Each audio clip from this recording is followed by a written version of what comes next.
Live on the Motor Racing Network, it's the NASCAR Cup Series. Let's get a big thumbs up. Get ready to rock and roll and pass the race cars today, pal. Oh, boys, let's execute. Have a good day. Today, practice and pole qualifying for the Advent Health 400 from Kansas Speedway. Presented on MRN by E3 Spark Plugs. Powerful and fuel efficient. Find E3 at your nearest auto parts store. Under cloudless skies and a temperature of 81 degrees, we welcome you to Kansas City, Kansas. Motor Racing Network on the air with live coverage of NASCAR Cup Series practice and qualifying for the Advent Health 400. Mike Bagley here alongside Kurt Becker and Todd Gordon. Cup cars have just taken to this 1.5-mile racetrack, and we've got lots to talk about over the course of our coverage here this afternoon. Let's get right to it. Let's head trackside right now to Steve Post of Halstead, Pennsylvania. Joey Logano, the winner at Texas. Joey, a win at Texas, here at Kansas. What all does that mean for this practice session and this weekend? I mean, just got to go qualify a bit better than we did last week. That'd be the nicest thing we can do.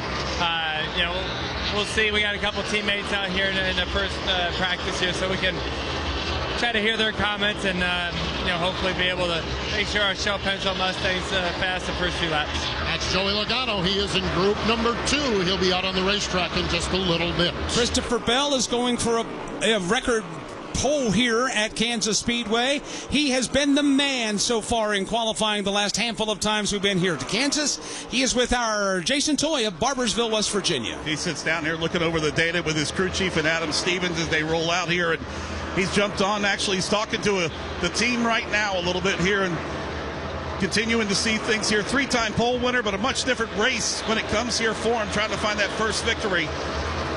We'll grab... Matter of fact, here he is. Hey, I appreciate it. So let's talk about this track. You're going for a pole here again at Kansas. What's it take to get it done, and what changes from the qualifying to when you get in the race day tomorrow?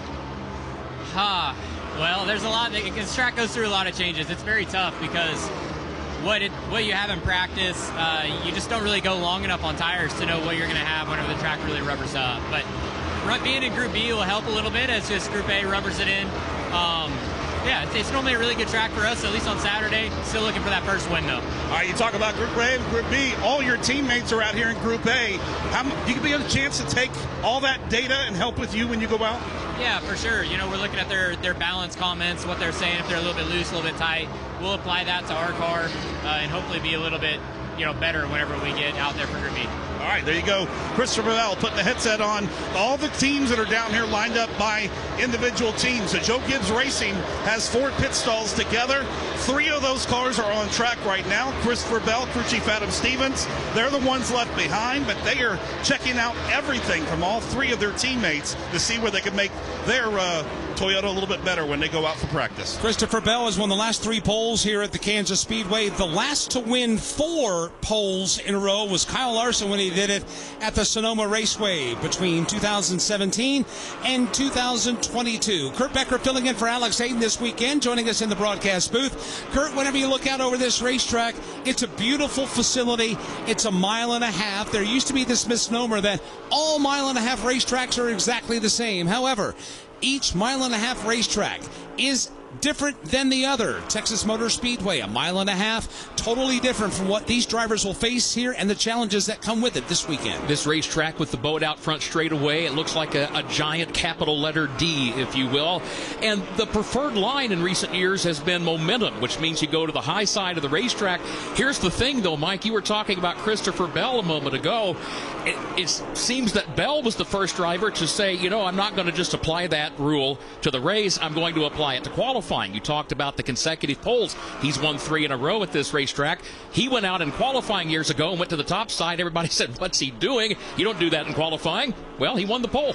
He did, and he's going for his 4th pole in a row. Todd Gordon's a championship-winning crew chief, and he's also won here at the Kansas Speedway 3 times. 2 times in NASCAR Cup Series competition, and 1 in the NASCAR Xfinity Series with Brad Keselowski in his days when Brad ran 14 Penske in the Xfinity Series. Todd, when we look at this racetrack, what stands out to you as things that drivers and crew chiefs need to get their arms around in this 25 minutes of practice? I think having a car that will work around the racetrack and not necessarily everybody's going to find speed up against the wall, But if every car's up against the wall, you've got to find a lane you can move to make passes, to put that car that's on the wall more vulnerable.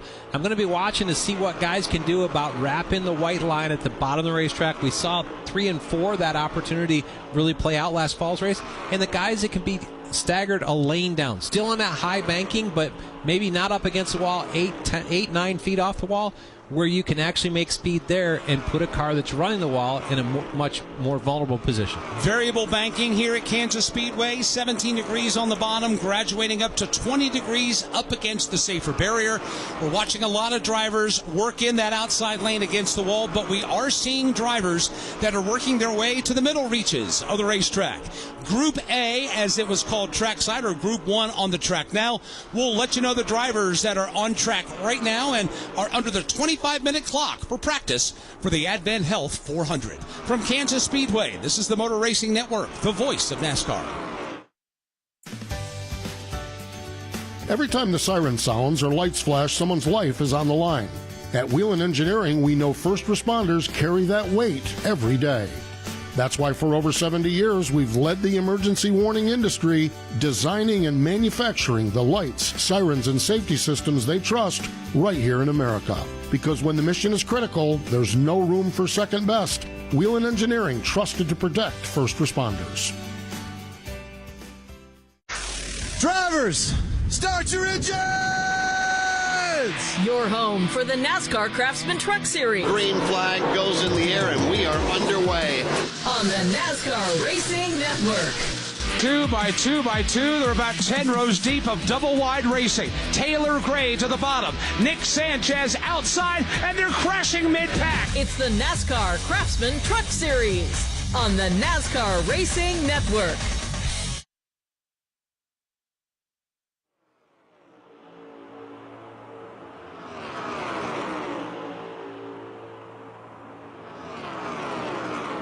Back at the Kansas Speedway, practice for the Advent Health 400 underway on a very warm afternoon here in Kansas City, Kansas. As we come back, we're watching cars race around the racetrack, and everybody right now, Kurt, now some 17 minutes remaining in their practice are trying to find the right line. We mentioned that the garage broken up into 2 groups. Let's review the drivers that are on track now here in Group 1. They will include Corey Heim and Jesse Love. So right off the bat, you've got one driver who's a regular in the NASCAR Craftsman Truck Series, another from the NASCAR Xfinity Series, who are currently in part of this Group 1 practice as we get deeper into the session. Then you've got Noah Gragson, you got Cody Ware, AJ Allmendinger, Josh Berry, Brad Keselowski, Alex Bowman, Denny Hamlin, also Shane Van Gisbergen as well, Ryan Preece, Bubba Wallace, Michael McDowell, Cole Custer, Chase Briscoe, Ty Gibbs, who's been quickest overall thus far, Carson Hocevar, Austin Cindric, and rookie driver Riley Herbst. Shane Van Gisbergen has a flat left rear tire, and he's limping the car back to the pit lane. He just left the pit lane a couple of moments ago. Matter of fact, he's got 9 laps on that car. And right now, Todd, he's just trying to limp that car back to the pit lane, looks like. Yeah, trying not to do any damage to the car that with a flat tire here. This is one of the things here that we've seen here at Kansas. Place is pretty smooth, but you load those stops pretty hard to keep that diffuser as low as you can. If you get too aggressive with cambers and air pressure, both, you can put yourself in a bad position. But looks like rolling to pit road, and it looks like that's not the only one. Ty Gibbs has a flat left rear, and Brad Keselowski has a flat left rear as well. Interesting turn of events here in this early portion of practice. Well, the cars that are going faster are the ones having problems because there's speed and being more aggressive on the tires. It's a place that you've got to be aware of what you're doing, and this is a good feel out for these guys. Fortunately, they've all gotten back to pit road. They haven't backed at the fence like we saw Ryan Blaney have an issue with at Las Vegas when they had a tire go down. So this is just one of those things, exploring how far you can go on the tire pressures. This is not a Goodyear issue. This is a crew chiefs being aggressive issue. And their speed and taking more air out, it gets the diffuser lower, makes more downforce, but you also set yourself down on the hard stops of this internal shock. So a challenge here, but they'll have to adjust their plan. Mike, I know earlier today you spoke with some racing fans who, a couple of them in the group you talked to, had said when you asked for their pick to win this weekend in the NASCAR Cup Series, mention the name of Alex Bowman.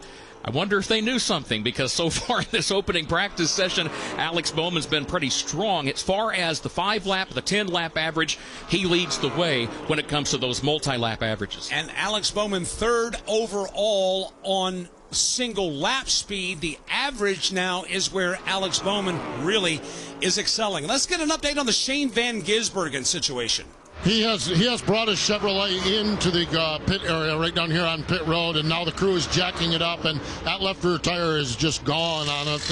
Even limping around the racetrack, a lot of the rubber is gone off from it, so crew going to change that out. He had completed 9 laps, and right now he is in debrief, and what's interesting about it is the debrief is not only with his crew chief, the debrief as well is with Ross Chastain and Daniel Suarez, his 2 teammates. They were the first 2 on the scene. They're in Group 2. So they're going to look to go out. So we'll see what we can learn a little bit further on this. I jumped over and listened to Brad Keselowski's radio traffic, and they had talked about that they were the 3rd one to have it happen to them. So a little bit of a challenge here for some of the teams. No damage on the Van Gisbergen car, but he is out of the race car and in debrief now with his crew chief, as the crew now looks up under that race car to assess and confirm that there is no other damage other than the tire down on that car. Again, these developments coming early on here this afternoon at Kansas. Still some 13 minutes plus to go with Group 1 in this practice session. Mike mentioned the fact that Ty Gibbs has been the fastest overall thus far. His quick time for 1 lap, 29.976 seconds. That computes to a speed of 180.144 miles per hour. Then you've got Michael McDowell, second quick. We talked about Alex Bowman, 3rd fastest overall.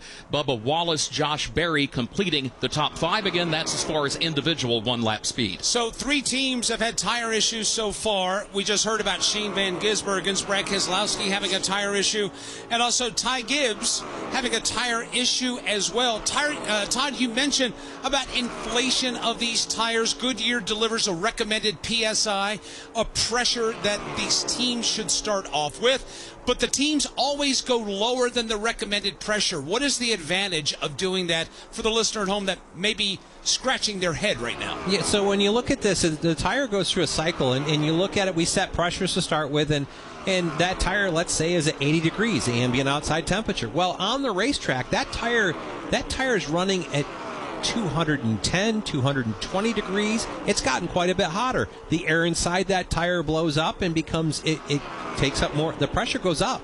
That tire, and let's say the left rear minimum that they have is, say, 18 psi. That seems low for a passenger car, but the lower we can get that, that's going to end up being almost 30 psi at 220 degrees because the air is expanded. So in order to make better grip with these cars, you take, there's a target, and that tire might only want to have 21, 22, 23 psi in it to make its maximum grip. The other thing that taking air out of the tire does, if you think about having a somewhat flat tire, the back of the car gets lower because you've got less air, you've got more squish in the tire. That puts the diffuser closer to the racetrack. So there is a definite advantage to making more speed by taking air out of the tire. You just have to get it where it doesn't over-deflect the belt package in these things and tear the tire apart.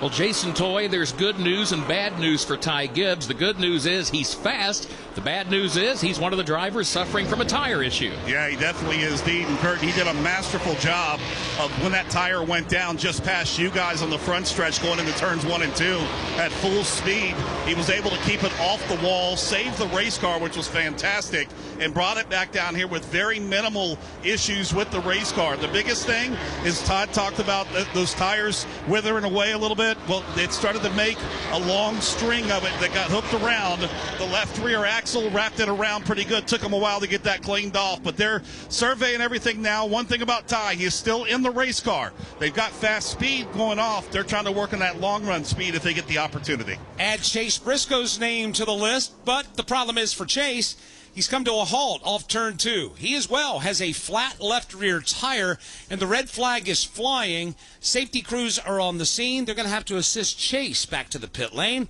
So in this opening round of practice, we have a total of 4 drivers that have had left rear tire left rear tires go flat. Brad Keselowski, Shane Van Gisbergen, Jason Toy updated Ty Gibbs, and now we'll add Chase Briscoe to the list. Well, Todd, we were talking about, you were explaining some thought behind the tire issues that we've seen here. And I want to broaden that out just a bit. As far as when we actually get into race conditions here on Sunday, is this a track that tends to be tough on tires, and how deep do we have to go into a run before that becomes evident? Yeah, this is kind of where you see it. If you can get it through 25 laps, it'll go as long as it needs to, which with the lap time fall off that we have here, it's not going to go a lot more. You've only got to go probably 40, maybe 50 that final segment, but 40 laps here. But it's one of those things that there is speed in it. And this place is pretty smooth, so you get more aggressive on it. As the lap times fall off, we usually want to have less air pressure in the tires so we get a better footprint on the racetrack. And it's just an over deflection. If you think about it, if you think about taking a paper clip and continuing to bend on it, that's how you break a paper clip. Well, when there's no air pressure in this, the runs that they make on this, it's really deflecting that belt package, doing the same thing, creating some separation in it. When you get really low, hey, I've been one of those guys. I have, and it's crazy how low you get. People don't think about it with your passenger cars being 30-some PSI. You're not going to be. You're going to be well below that, and we're always playing with being below Goodyear minimums. That's a suggestion, not a mandate. It's a suggestion. They give a suggested minimum inflation. We just want to know how aggressive we can be beyond that and still live. Currently under the red flag here with the Group 1 practice session is Chase Briscoe after he had a tire problem right now, working his way down along the apron of the racetrack in turns 3 and 4 to the head of pit road. From Kansas Speedway, this is the Motor Racing Network, the voice of NASCAR. Check out the Motor Racing Network's lineup of exclusive podcasts.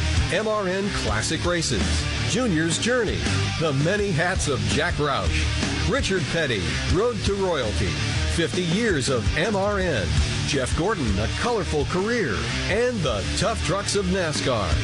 Find these and more MRN exclusive podcasts on podcast providers and MRN.com.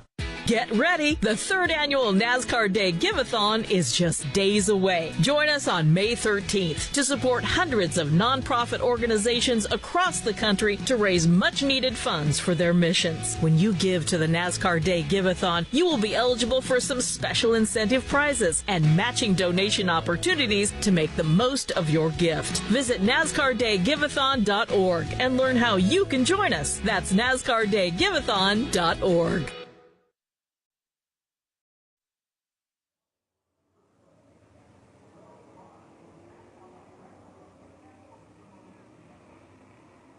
Welcome back to Kansas, where the red flag has been withdrawn. We are back underway as the Group 1 practice continues. So far, Ty Gibbs, the fastest overall. This reminder that practice and pole qualifying for the Advent Health 400 brought to you on MRN by E3 Spark Plugs. Stuck in slow motion? Unleash the NASCAR fire inside your engine with E3 Spark Plugs. Forget pit stops, too. E3 gives you maximum fuel efficiency for more miles on the road, less time at the pump. E3 Spark Plugs, power, speed, domination. Get yours today. NASCAR has just added a couple of more minutes to practice to adjust for the Chase Briscoe situation that brought out the red flag.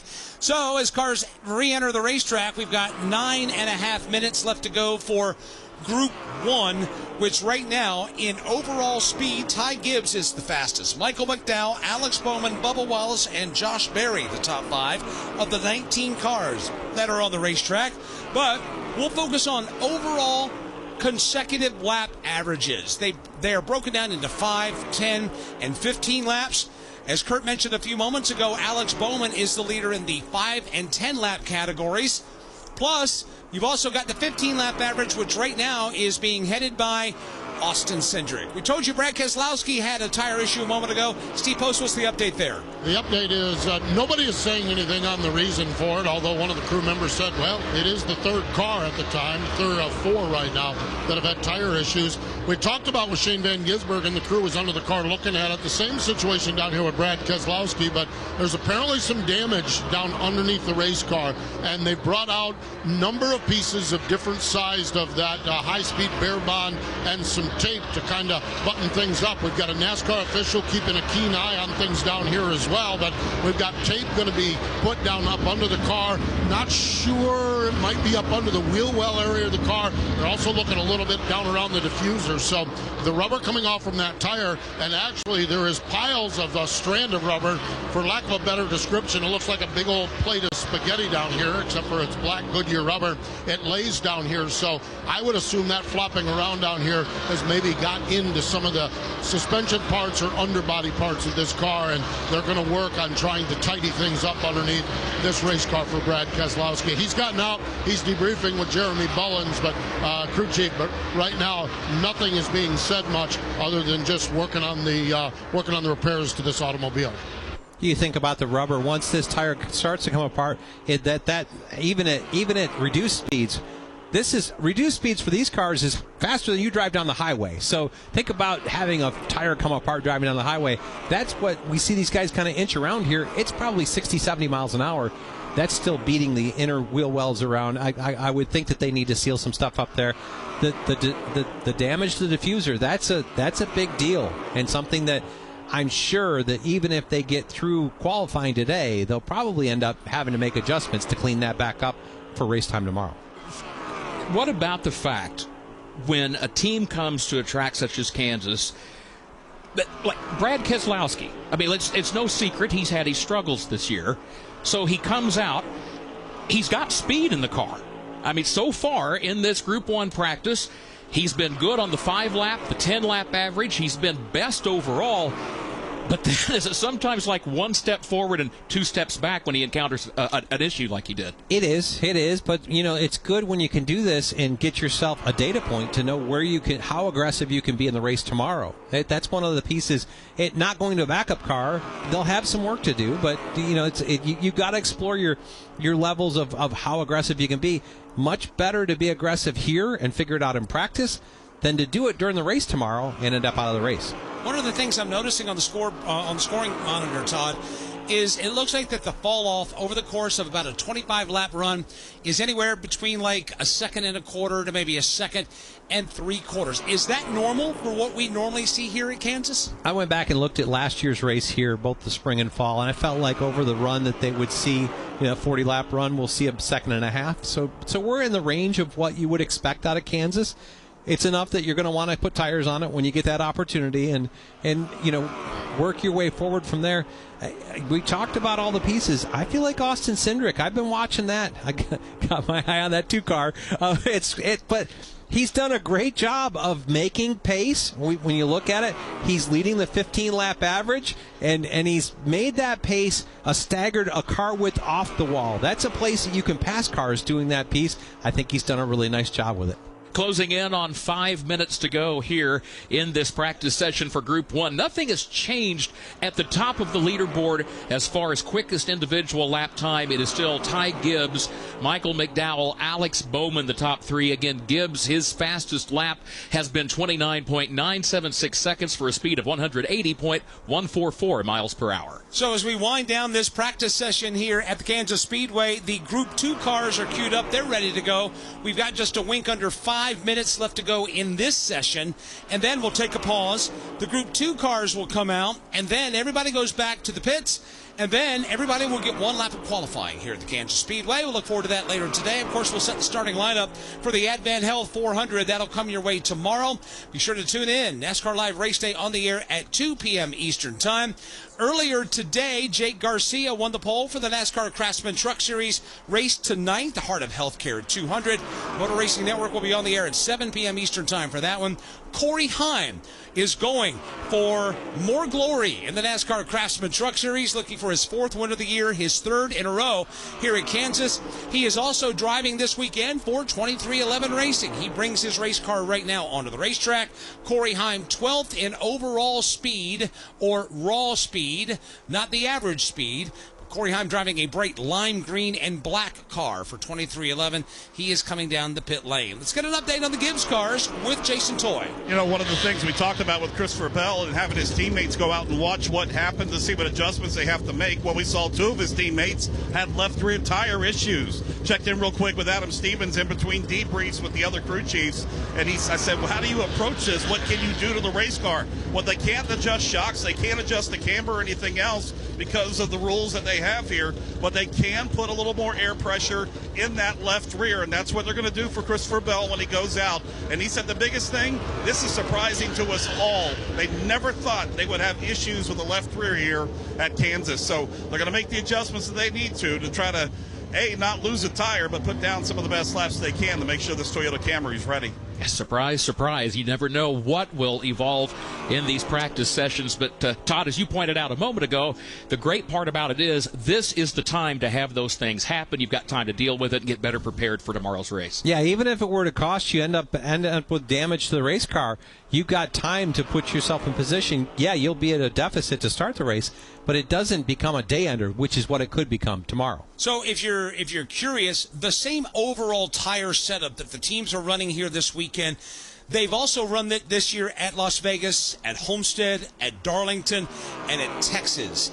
The teams have been running the right side tires here, both races last year. However, the left side tire is brand new to this racetrack this year. Todd, connect the dots for us. Well, the piece, and one of the things that Goodyear has done with the left side tire, which everybody commends, is that they've added grip to the left side tire. It's a little softer compound, adding a little more grip to it. But when you add grip to that tire, then the contact patch actually holds the racetrack better, which means it deflects the belt packages more because it's stuck to the racetrack better than not just skipping across the surface. So it's deflecting the belt. When we talk about the belt packages, there's belts that run around the tire. That's why they call it a radial tire. And then there's a belt package of the sidewall. And where that kind of sidewall meets the tread, that's the point that has the most deflection. And it ends up bending, much like I said, a paper clip. It's kind of, as you run lower air pressure, that tends to deflect, and the lower it is, the more deflection you get, and it'll eventually pull the rubber apart from the belts there, and that becomes a separation air leak.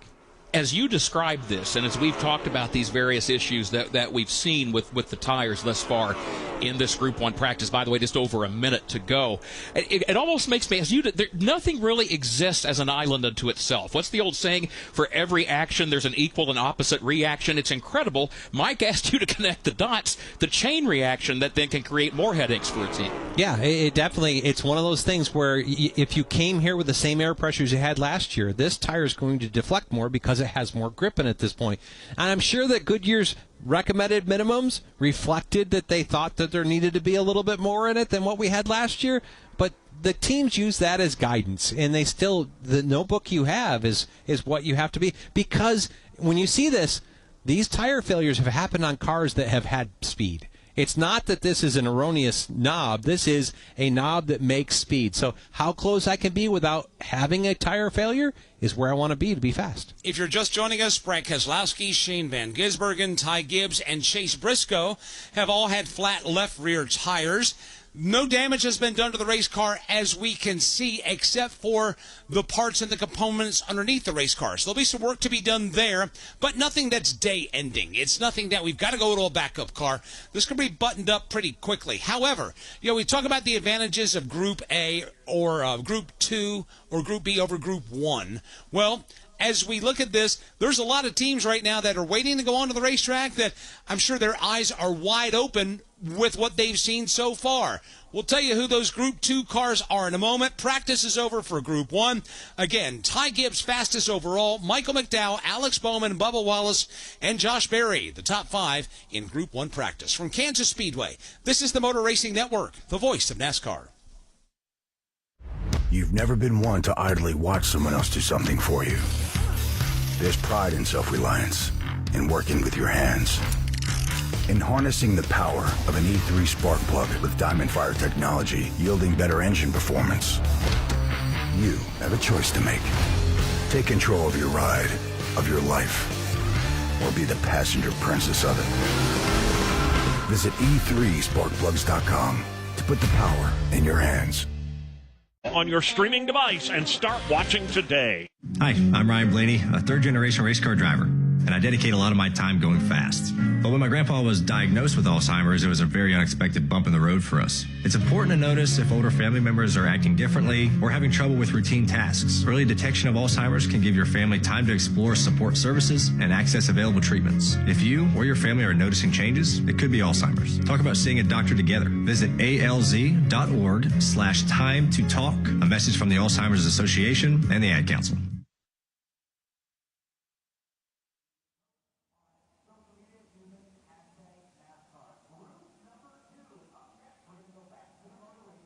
Back at Kansas Speedway, practice for Group 1 cars is done. The Advent Health 400 coming up. Practice underway right now. Again, Ty Gibbs, quickest overall. We mentioned 4 drivers having tire challenges. Jason Toy is with one of them. One of those is Chase Briscoe, sits down here as he talks things over with Coach Gibbs as well. And Chase, you guys had fired off 14th quick out there. When did that tire issue start to feel for you out there? Yeah, it kind of just happened all at once. Going down the front straightaway, and I had a vibration, and then, I don't know, 5 seconds later, it blew. So, fortunately, it wasn't in the corner. It was down the straightaway to where I could slow it down at least and not wreck the car.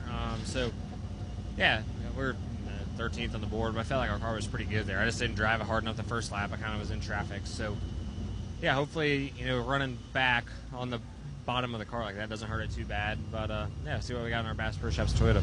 All right, there you go. Now they're getting set for qualifying out here in just a moment. All right, thank you, Jason. Chase Briscoe, by the way, ran 24 laps in that Group 1 practice before that tire issue developed. Let's pause 10 seconds for station identification on the Motor Racing Network.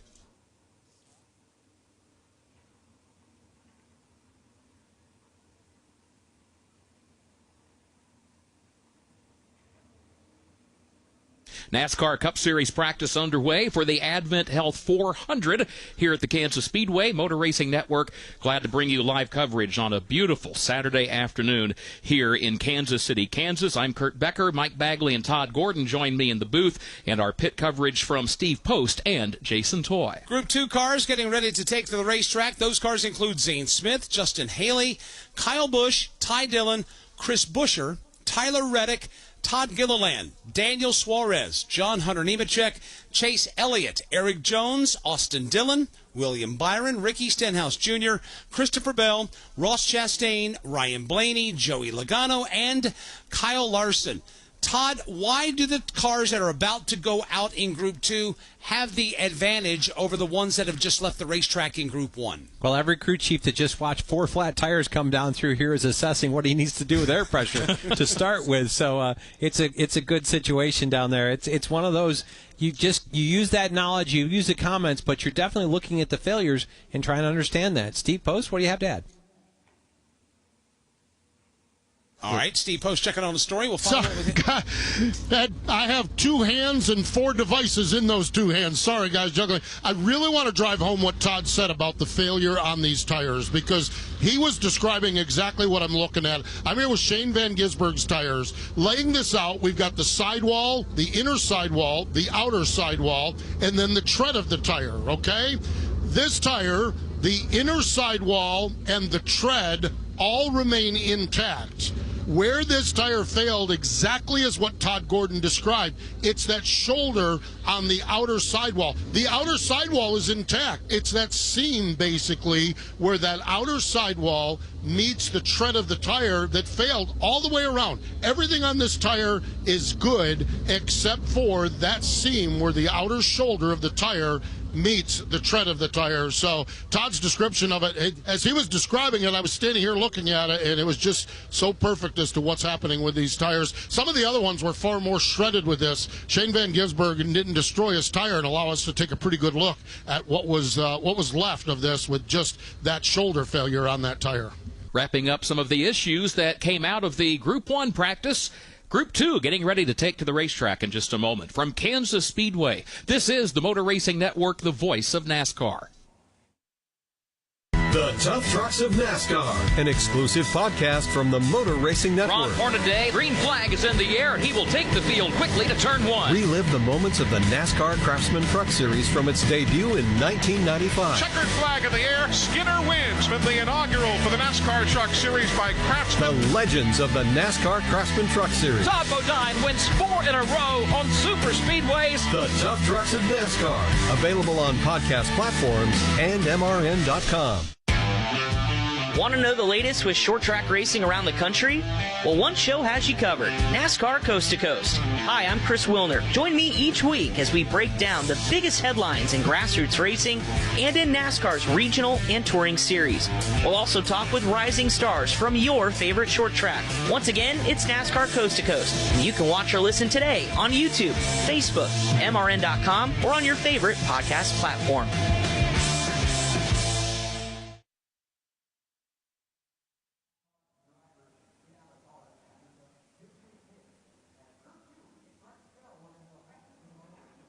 Welcome back to Kansas, awaiting the next flight of cars to take to the track for practice for the Advent Health 400 for the NASCAR Cup Series as Group 2 gets ready to come off pit road and head onto the racetrack in a matter of mere moments. Well, Jason Toy, not a bad practice in Group 1 for one Alex Bowman. Alex just jumped out of the car before he starts to do his debrief here. We'll grab it. And all right, Shulman, you had a pretty good run out there, it seemed like, during that practice session. When you started seeing tires have issues on other teams, what does that go through your mind and through the communication for you guys?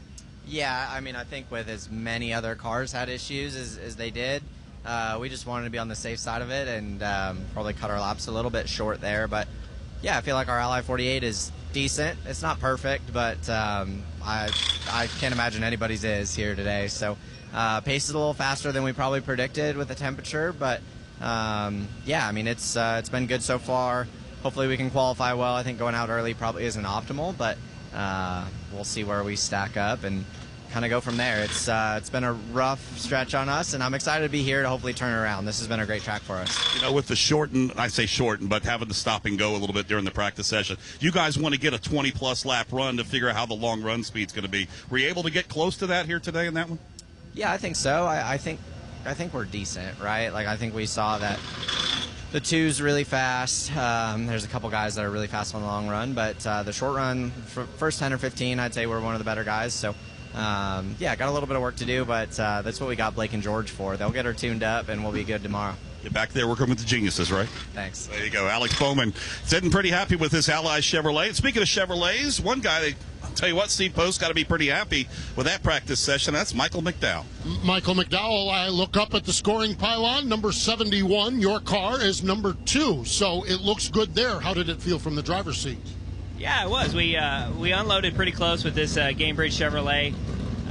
You know, you always need a little bit more fight and balance-wise. You know, this is a different practice than what we've had here in years past, just normally going out early in the morning. So you got truck rubber down, hot, heat, but still really fast for Kansas. So now it's all about making, you know, the right decisions going into qualifying.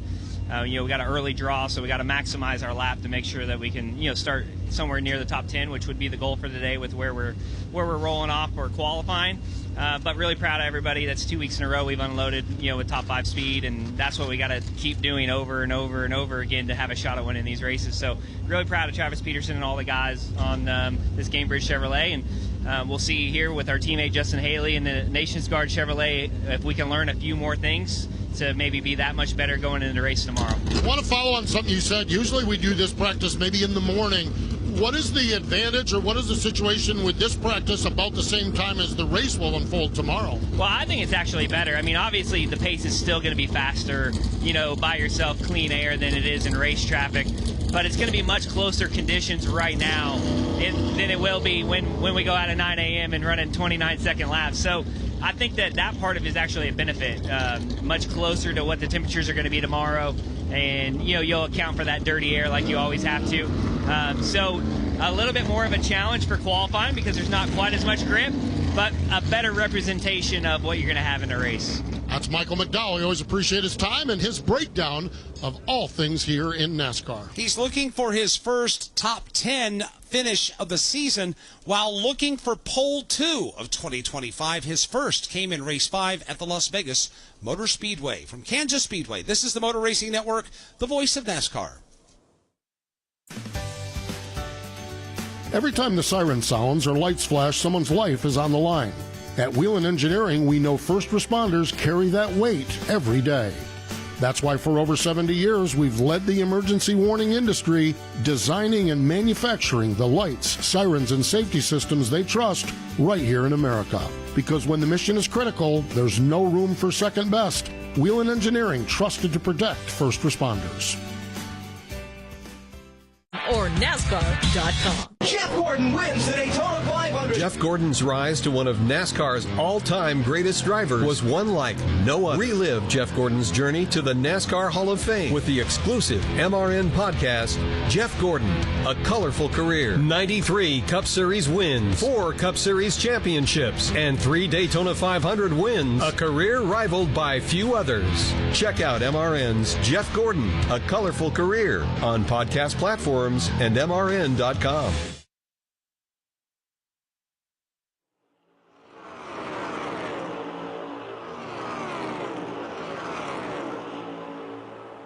Back at Kansas Speedway, Group 2 cars are on the racetrack right now as we continue our practice and qualifying piece for the Advent Health 400. Again, Motor Racing Network, NASCAR Live Race Day on the air at 2 p.m. Eastern Time. Just looking at some of the cars working their way around the racetrack. Of course, we've got a good glimpse of William Byron, Kyle Larson.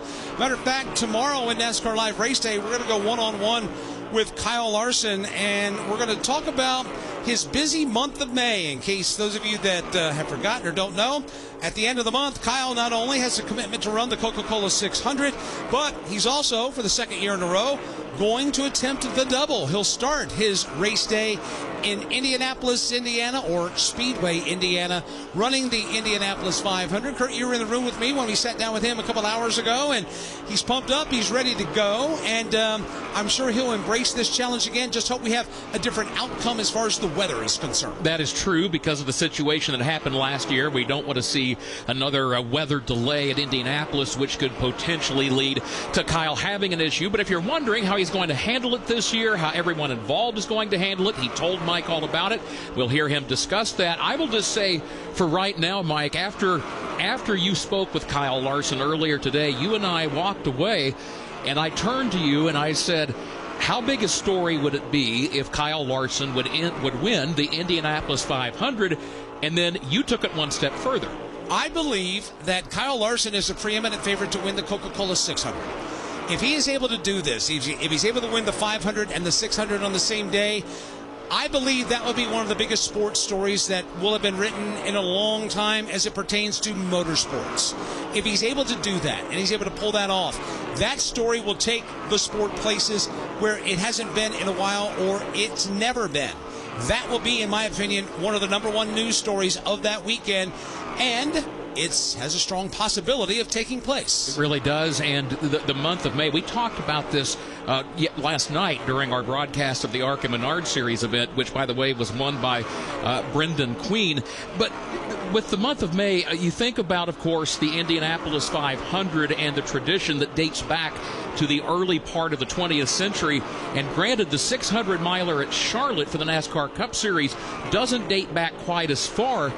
But, Mike, I think it's arguably a credit to the rich history of the 600 that you talk to true motorsports enthusiasts, they will often mention both of those races in the same breath. Oh, no doubt about that. I mean, you talk about the Indianapolis 500, the greatness it's produced. Look at the great names and the great stories and storylines that the Coca-Cola 600 has produced. That is a tremendous day for motorsports. You get up in the morning and watch Monaco, then you watch the Indianapolis 500, maybe take a little siesta mid-afternoon, and then gear up for the dropping of the green flag for our longest race of the year. I just am amazed at how a driver like Kyle Larson, who no doubt can sit in any type of race vehicle and be successful, being able to have everything that you need to understand what the car needs and have the talent to provide vehicles that input to make them go fast, to be relevant in speed and also story at the same time. He is a generational talent, and it's amazing to watch him. I ask him what it's like to go 232 miles an hour. You'll be surprised of his answer and how he answered that question when you hear our interview with him tomorrow on NASCAR Live Race Day. He's cool, calm, and collected. Sometimes we have to do a pulse check. Are you okay? I would be out of my mind. Like, I would be losing my mind. But he's just so cool and so consistent in his emotions. That's what gets me, is the fact he's got so much going on this month. He's got so much directly ahead on his agenda. And yet, for someone that's so competitive, he's so laid back. You know what it makes me think of? Do you guys remember the story? I mean, going way back. There was a story about Paul Goldsmith, who Paul had raced. He raced Indy cars. He raced in the NASCAR Cup Series. NASCAR fans, if you're old enough, might remember he won the last beach course race at Daytona. So we're talking, he raced, he was big in the 50s and the 60s. But I seem to recall there was a story that Paul Goldsmith was so laid back, he fell asleep while waiting to take his car out for qualifying for the Indianapolis 500.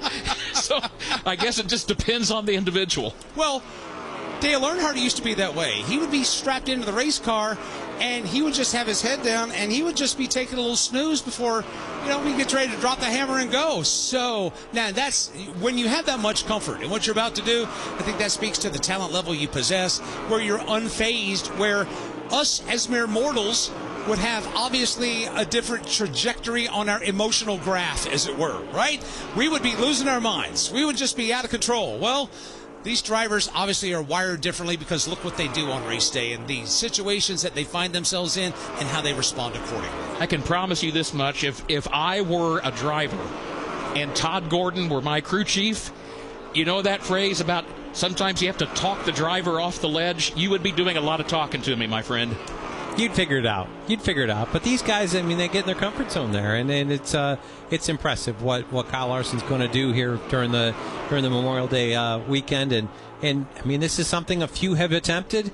Had a good run going last year, and unfortunately, I think a pit road speeding penalty kind of unraveled the Indianapolis run for him. But he's got to focus today. I'm gonna bring this one more relevant. 5-lap speed, Hendrick Motorsports. First, second, and third. Imagine that. You've got Kyle Larson. That is the best on the 5-lap average, 5-lap average. He's best on the 10-lap average. He's not gotten to 15 yet. He's a couple laps away from that. But you talk about 1, 2, 3, Larson, Bowman, and William Byron. Those 3 Hendrick cars, 1, 2, 3, right now in the 5-lap average. Let's check in with Steve Post. One of the stories we've followed through the course of the first part of this season is the struggles on Saturday for Ross Chastain and the rallies on Sunday. Well, they've unloaded a little bit better, I think, and we'll have to see when qualifying takes place. But at least listening on the radio right now, Ross is pretty happy with the race car, and they seem to have really good speed. They just completed a 10-lap run.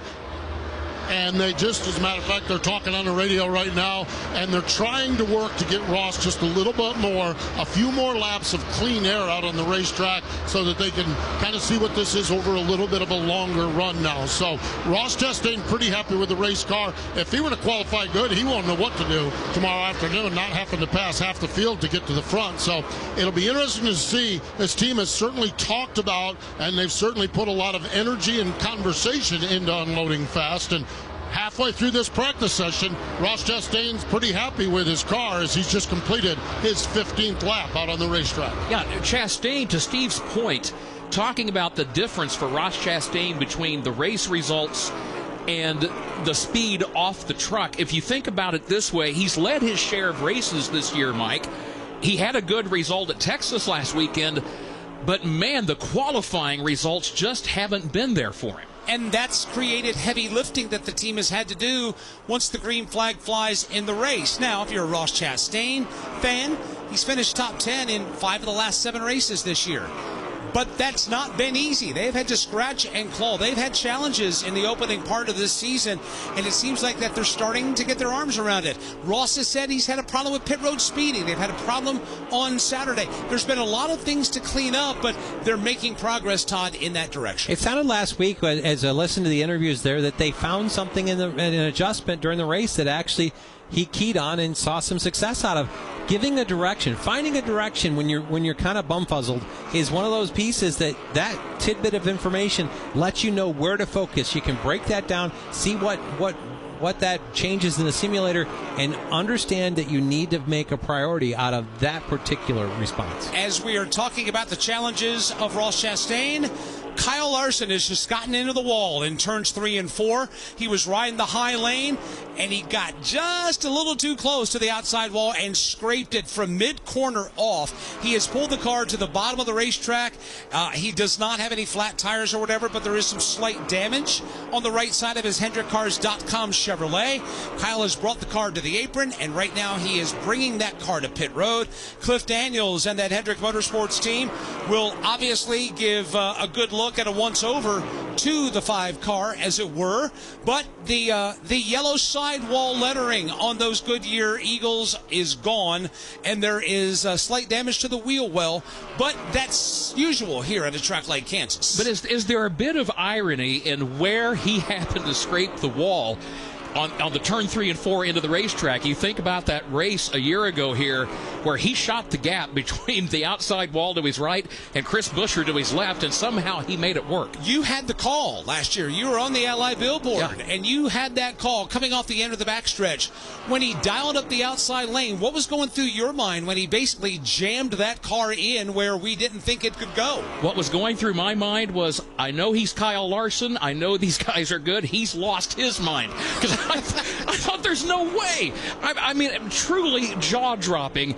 Mike, you talked about the fact that if you go back and listen to the audio, my microphone is still keyed after I ceased the call. I end the call. I've still got my mic keyed because I was in shock. It's like this was an incredible move, and of course it paid off with a win. Well, he got it by 1/1000th of a second. Matter of fact, the closest finish in the history of NASCAR racing altogether was this race 1 year ago when Larson got the win basically by a whisker over Chris Buescher. Of course, we talk about Ross Chastain. He won the race last fall. Ross is on the racetrack right now. Ty Gibbs still the quickest overall. He was a Group 1 car. The fastest cars in this session, William Byron, the fastest of those. He is 5th on the overall leaderboard. Tyler Reddick 6th overall, with Ross Chastain, John Hunter Nemechek, Christopher Bell scattered down the rundown. Chastain 10th overall, Nemechek 12th, Bell 14th. And as we continue to work our way through practice, everybody just trying to get their sea legs under them. They've got 11 minutes and change left here at Kansas Speedway before we will qualify. Now, here's a right rear flat for Todd Gilliland or Zane Smith when he brought the car off the corner, and that's going to put us under the red flag in this practice session. And it would look like that perhaps maybe he got into the wall or something let go on that right rear for Zane Smith and Front Row Motorsports. Todd Gordon, you've been looking through the binoculars, keeping an eye on both ends of the racetrack as we have worked our way through, almost halfway through this group, actually just a little bit beyond halfway in this Group 2 practice session. Anything in particular that has stood out to you thus far? Well, a couple of things that have come to me, and I was just checking it out. Kyle Busch, 5th on 15-lap average. I feel like the pace in the 8 car for Randall Burnett and Kyle Busch, it's competitive again. He looked like he came past the start-finish line, slowed down. I was trying to figure out if he had a tire issue. It doesn't look that way as they came to pit road. Just looked like they maybe checked it up a little bit earlier. But the other one, I really, Kyle Larson looked really good. William Byron, I think, looks a little bit better. His ability to make pace and not be plastered on the wall, he looks really strong today. So when you check the 15-lap average, Kyle Larson is quickest. Tyler Reddick, 2nd quickest, with Chris Buescher, 3rd quickest, William Byron, and Kyle Busch, the 5 cars that are quickest in 15-lap averages. Red flag is out. Practice 2 in dry dock for the moment, with qualifying coming up. From Kansas Speedway, this is the Motor Racing Network, the voice of NASCAR. is in the air, and we are underway. The Great American Race. The Motor Racing Network. NASCAR Cup, Xfinity, and Craftsman Truck Series Racing live on your hometown radio station and MRN or NASCAR.com. Martinsville, Talladega, the Chicago Street Course. We have the side-by-side action and last lap passes for the win. Photo finishes. Ryan Blaney will win. The voice of NASCAR, the Motor Racing Network. Get ready! The 3rd annual NASCAR Day Give-a-thon is just days away. Join us on May 13th to support hundreds of nonprofit organizations across the country to raise much-needed funds for their missions. When you give to the NASCAR Day Give-a-thon, you will be eligible for some special incentive prizes and matching donation opportunities to make the most of your gift. Visit NASCARDayGiveathon.org and learn how you can join us. That's NASCARDayGiveathon.org.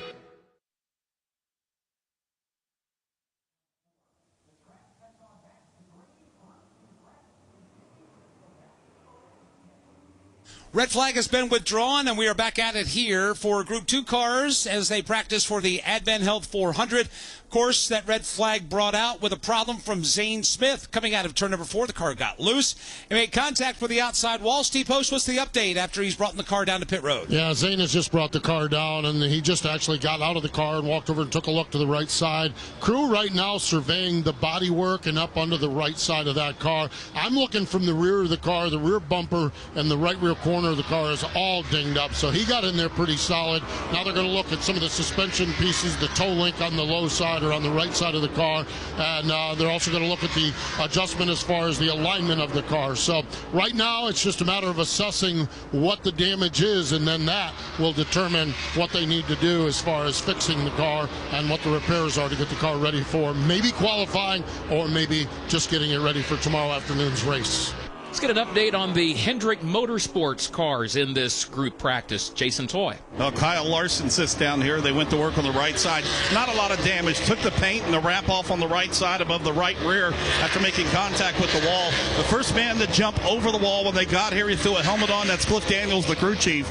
And immediately he went in front of the race car and squatted down, and him and Kyle stayed on the radio for a good 5+ minutes talking about the run that he had there and quick speed that they had and how they'd be able to maintain that. Kyle just trying to test out as far close to the wall as he can. He got a little bit too close when it pulled him in. Like I said, no significant damage at all, just it taken a little bit of that HendrickCars.com logo off on the right rear. Now, next to him, his teammate and William Byron. Rudy Fugel's the crew chief here with them. And when I talked to Rudy before here, he said, my biggest thing, I want to get a 20-lap plus run to get that set up right here for tomorrow. Well, they did that 20-lap plus run, and that puts them at one of the top teams in maintaining that pace through that 20 laps. So they are very happy with the race car. They came in during this red flag, checked the tires, make sure there was no wear like we saw in that first session. But now what they're utilizing here the final couple of minutes is getting on and off pit road,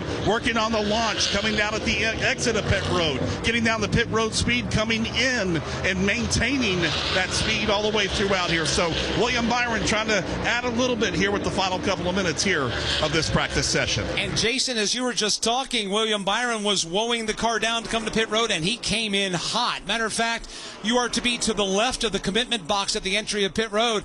He came in so hot, he went into the right of the pit box and drove across the blue Advent Health paint at the entrance of pit road. And I'm sure that that's something that they'll fine-tune between now and race day. Let's hear from Zane Smith. Steve Post. Zane's climbed out of the car. Zane, what happened? Just blew a right rear. Honestly, had a really bad spot coming off of turn 4 in the middle of 3 and 4. So blew it, and then unfortunately just tagged the wall there. So I don't know how much damage we have with that, but try to lift it back with the flat that we had. But before that, our Horizon Hobby Ford was really fast. One of the best cars we've had all year. So hopefully it get back to where it was. That's what they're hoping for down here. That's Zane Smith. The tire went down before the car went into the wall. He talked about the fact that the car had been fast, and we've seen that from Zane Smith and that team this season. Of course, had the pole at Talladega a couple of weeks ago, but have some work to do here today. But again, we are just now working our way with 7 minutes to go, to be precise, for for practice for Group 2. So as soon as this wraps up, then we'll work our way toward qualifying for Sunday's Advent Health 400. And, of course, later tonight, be sure to join us here on the Motor Racing Network. The NASCAR Craftsman Truck Series will be on track, 7 p.m. Eastern Time. The Heart of Healthcare 200, Jake Garcia, Corey Heim on the front row for that one. Of course, the trucks will do battle tonight before, they head off to North Wilkesboro next weekend. We'll have Cup racing for you at Kansas tomorrow, and then we'll shift our focus and set our sights on our return to the North Wilkesboro Speedway All-Star Weekend coming your way from Wilkes County, North Carolina. Motor Racing Network and the NASCAR Racing Network will have coverage of that. Of course, the NASCAR Racing Network coverage tonight and next weekend with the tough trucks of NASCAR. Trucks put on a heck of a show. Cup cars put on a heck of a show here at the Kansas Speedway. If you missed the biggest news story of the week, it involves Homestead Miami Speedway claiming the championship finale next year. Phoenix Raceway will host the championship race this year at the first weekend of November. In 2026, it's off to Homestead and our return to South Florida. After that, 2027 and beyond, NASCAR officials discussing a rotating model, taking the championship race weekend from one track to another We all have been doing some bench racing down in the garage, and everybody has a thought or two to share about where we should go. I nominate this racetrack right here. I believe that the Kansas Speedway could put on a fantastic championship weekend. Kurt, what do you think? I think it would be wonderful because of the fact the track is so raceable. You've got so many grooves of the racetrack. I know that there are folks sometimes that when we start just for fun kicking around names of tracks hypothetically that might make a good host, weather concerns come into play. Todd, I know sometimes that you will mention that aspect. We've been discussing it this weekend, but even though folks might look at Kansas and say, ooh, it might get a little chilly that time of year, the first couple of weeks of November, I think they could pull it off. What about you? I mean, we raced in Loudon in New Hampshire, I think, in 2001. So, I mean, you can, Loudon, it just ended up being, that was a November day and it was beautiful. It could be beautiful. And, hey, the sports fans around here, I think they understand that time of year, it might require a jacket to go take in a great sporting event. So I think it could happen. I think there's a couple of, pretty straightforward guesses. I think Phoenix falls in that list. We'll see where NASCAR is. I got to think Vegas. That's a great venue to get to, but I think this one could be added to as well. I would have a question, Mike, for you and for Todd, since you all have covered championship weekend. Whoever hosts the championship weekend, talked about Homestead Miami Speedway. We've kicked around some names for fun. Have the folks at Phoenix set the bar pretty high, not just at the track, but also in the community for embracing that championship weekend? Well, I think that's one of the important things that NASCAR is going to be looking for. Will the community embrace it? Will it get the press that it needs? Will it get the attention that it needs? Will the venue that is selected, obviously, there needs to be a championship caliber venue, right? People expect, like when we go to the Super Bowl, things to maybe be buttoned up a notch or two above than what they would be otherwise. I think those are things that come into consideration. And as we listen to Ben Kennedy talk about this week, he talked, it wasn't just about the facility or the racetrack.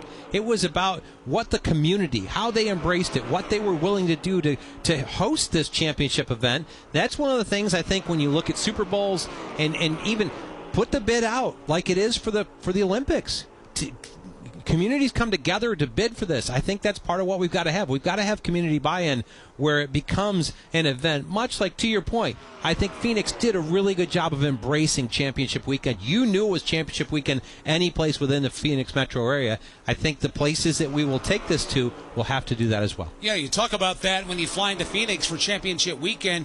When you come off the airplane, the signage is in the terminals. When you come down the escalator into baggage claim, they've got big logos on the floor and the baggage belts. And then when you leave and you drive all over the greater Phoenix area and that whole valley, it's amazing how that community has embraced it. This community here has embraced this racetrack since it came online in 2001. This is a big sporting town. The Kansas City Chiefs, Kansas City Royals. You got a lot of sporting events here. Matter of fact, I talked to one of the locals, and the Kansas City Chiefs would love to put their new football stadium right across Interstate 70 to where we sit to our right. This area is primed for development, and I believe it is primed to receive attention for a potential NASCAR championship venue. Let's check in downstairs on pit road. Yeah, one of the guys that continue to look over today, that's William Byron, as he continues to look at things here with Rudy Fugel. And you almost had the perfect practice session except coming down pit road. So take us through it. How was it? Yeah, our car, I felt like was really good. It just a little bit of an adjustment for me to come from the truck, just kind of learning the throttle time. And then once I got up to speed, I felt like my balance is probably right where it needs to be. You know, we had a really good race here in the fall. Probably our best race here we had in a couple years, and that gave us a good notebook. So had confidence coming here, looking forward to being here, and just excited to get going. It's going to be a fun weekend. Rudy talked about the fact of wanting to get that 20-lap plus run to see how you guys fared. So far, you fared pretty well. You're number one. Car just kept getting better. You think it's going to have more in it? Yeah, we had a bit of traffic there, getting going. So, like, our lap 6 to 10 was not as fast as it maybe could have been, but still the car handled well and was able to work through that. So, yeah, I'm excited. I love this place. I feel like we learned a lot also last week at Texas that, we're just kind of fine-tuning. So I feel like our team's just continuing to gain momentum, so that's nice. William Byron continuing to break it all down here. They got qualifying to go here. He talked about the truck earlier. He's running in the Craftsman Truck Series later on tonight, so getting that adjustment period for him, just coming out of qualifying for that in the practice here this afternoon. But a very fast Chevrolet for William Byron. William Byron looking for his first ever win at the Kansas Speedway in NASCAR Cup Series competition. He was runner-up here last fall. Of course, his 2025 season starting with a win in the Daytona 500. His second win in a row in the Great American Race. And that team, when you look at what William Byron and Rudy Fugel and that Hendrick Motorsports team have accomplished, they are some of the most consistent in the garage. They may not be flashy about what they do, but they are potent with what they do. And as we look at this team right now, as we start to enter the summer stretch of races, they constantly come up as drivers that perhaps, or a team that perhaps maybe should be factored to be a consideration to win, and this race weekend is no exception. When you talk about not always flashy, but knowing how to get results, I think Daytona this year was a good example of that, Mike, because when that last lap started, I wouldn't have given you any amount of money to think that Byron was going to be the driver to end up in victory lane, yet he sure did. Red and black flags are flying at the start-finish line. Practice is over for the Advent Health 400. Qualifying is coming up next from Kansas Speedway. This is the Motor Racing Network, the voice of NASCAR. You've never been one to idly watch someone else do something for you. There's pride in self-reliance, in working with your hands, in harnessing the power of an E3 spark plug with Diamond Fire technology, yielding better engine performance. You have a choice to make. Take control of your ride, of your life, or be the passenger princess of it. Visit e3sparkplugs.com to put the power in your hands. Program today at NASCAR.com/fan-rewards. This is Kyle Larson. I'm David Grau. Hi, I'm Donnie Shaw. This is Brian Brown. This is Danny Dietrich. Wing Nation is your go-to destination for all the latest sprint car news and interviews from the stars of sprint car racing from around the country. This is Steve Post. Aaron Evernham, Ashley Strummy, and I will have all the latest news, insights, and conversations on Wing Nation's YouTube or Facebook pages, or listen and download and subscribe to Wing Nation on any podcast platform. Wing Nation. Wing Nation. Wing Nation. Wing Nation. Wing Nation. All sprint cars, all the time.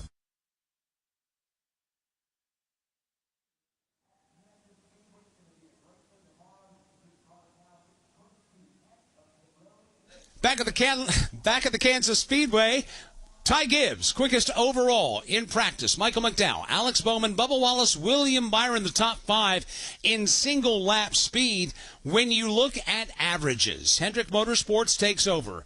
Kyle Larson, quickest in the 5-lap average, the 10-lap average, the 15-lap average. William Byron, the quickest in the 20-lap average. Looks like Hendrick Motorsports has gotten the bull by the horn, so to speak, as they say, Kurt, and we'll see if they can back that up with their one lap of qualifying that they'll be taking here shortly. Todd Gordon, when you look at the scoring monitor or just the observations as you looked out the window during those two group practice sessions, Group 1 and Group 2, anything in particular that surprised you thus far? That's a great question. That is a great question. Things that surprised me. I thought that Blaney and Logano would show the speed that maybe the 2-car did, and we didn't see that on a second practice. I thought they looked all right, but I didn't think they looked as dominant. Ryan Blaney's been the fastest car several racetracks this year, especially most of the mile and a halves. I didn't think he looked as great as he has at the other mile and a halves this year. So that one probably surprised me a little bit. Kyle Busch was fast in the practice session. Let's get his thoughts. Back to pit road. Kyle is down here, has the Rebel Bourbon colors on the car. Kyle, our Todd Gordon, our analyst, said he thought you looked pretty good on a long run where you were at. How did it feel from the race car? What's your take?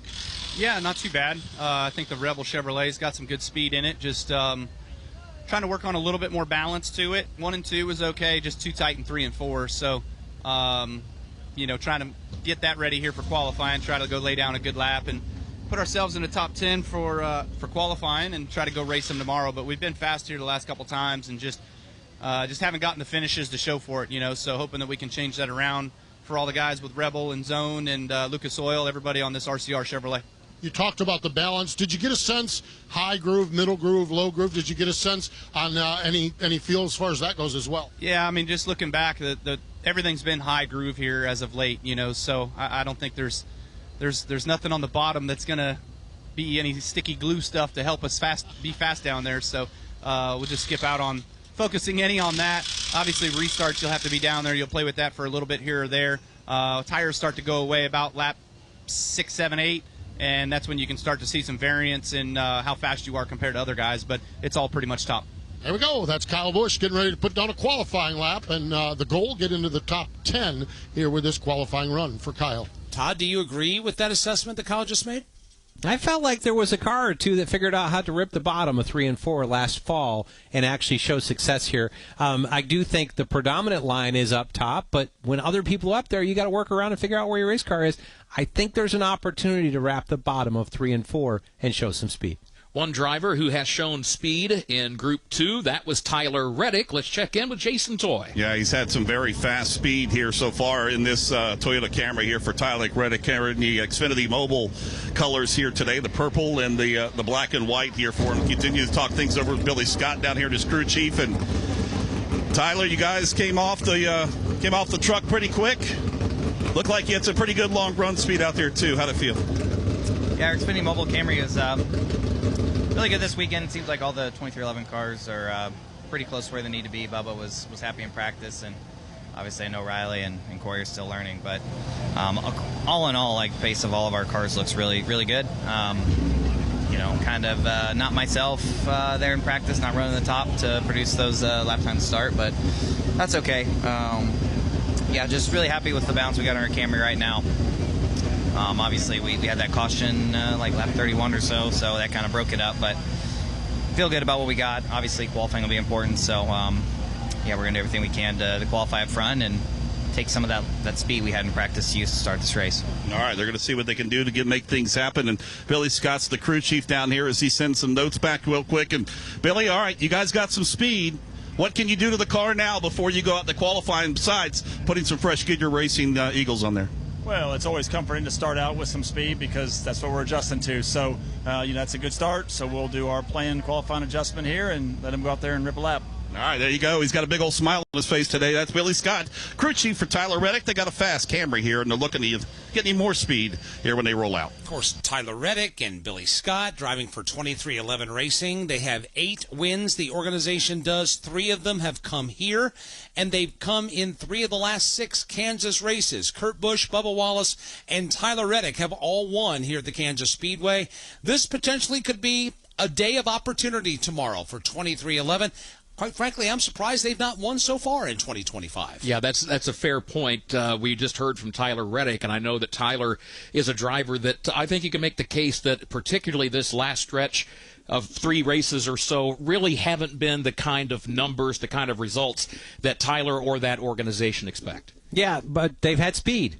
I really think you look back to last week's race in the 12 and 45, Ryan Blaney and Tyler Reddick were the 2 best cars. Kyle Larson got out afterwards and said that he felt that way, that those 2 were coming. Obviously, Joey Logano went to victory lane, but they've had speed. They just have to put the whole thing together, and that's something that I think Billy Scott's doing a good job of trying to lead him down this road.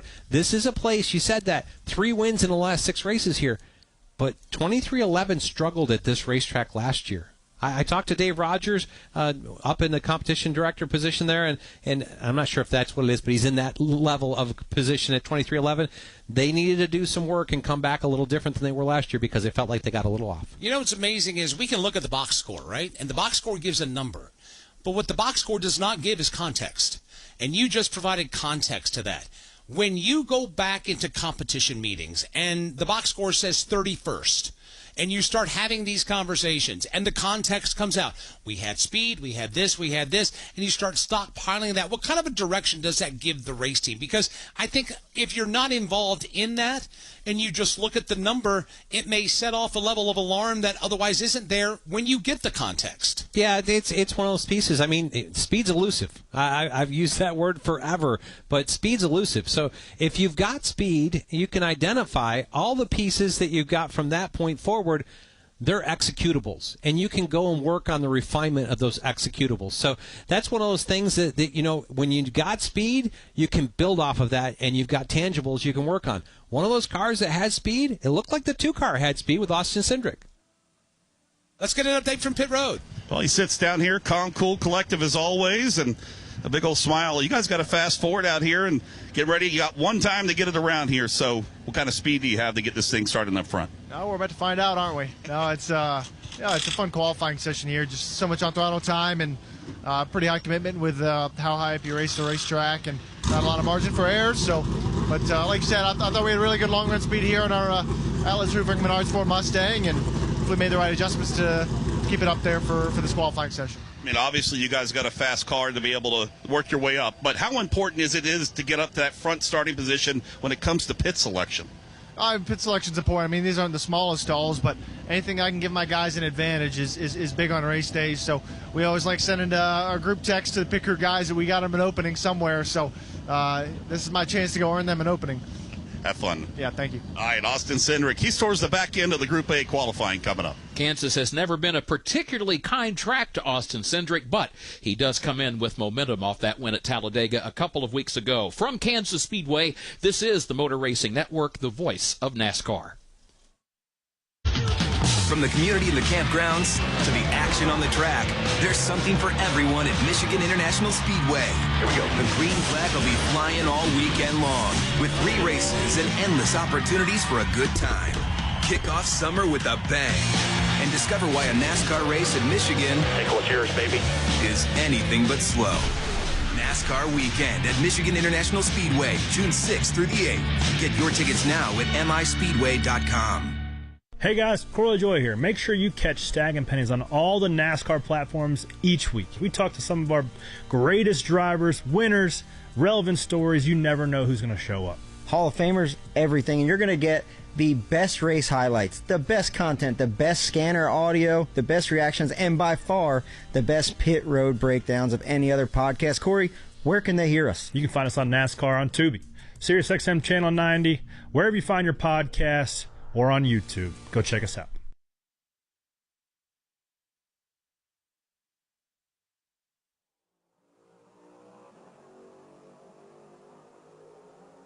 Back with you at Kansas, where qualifying for the Advent Health 400 for the NASCAR Cup Series is just underway on a sunny and gorgeous afternoon here in the Kansas City, Kansas area.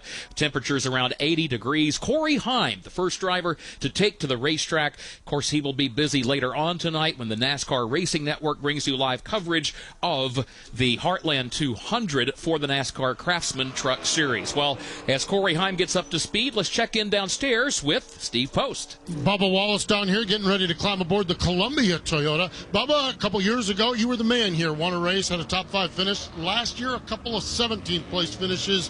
What are you guys working on to get back toward the front of the field, and how did you feel that practice session went? Just drive harder and go faster than everybody else. It's that easy. Simple. I just have to do it. We showed up with a lot of speed today in our Columbia Toyota Camry. Really excited for our chances, but we got to put it all together. Still a lot of major steps in the way that we got to check off, but car looks good, car's fast, driver feels good, driver's somewhat fast, so it's starting to add up. Sounds like a good combination. That's Bubba Wallace. We'll see how he fares here.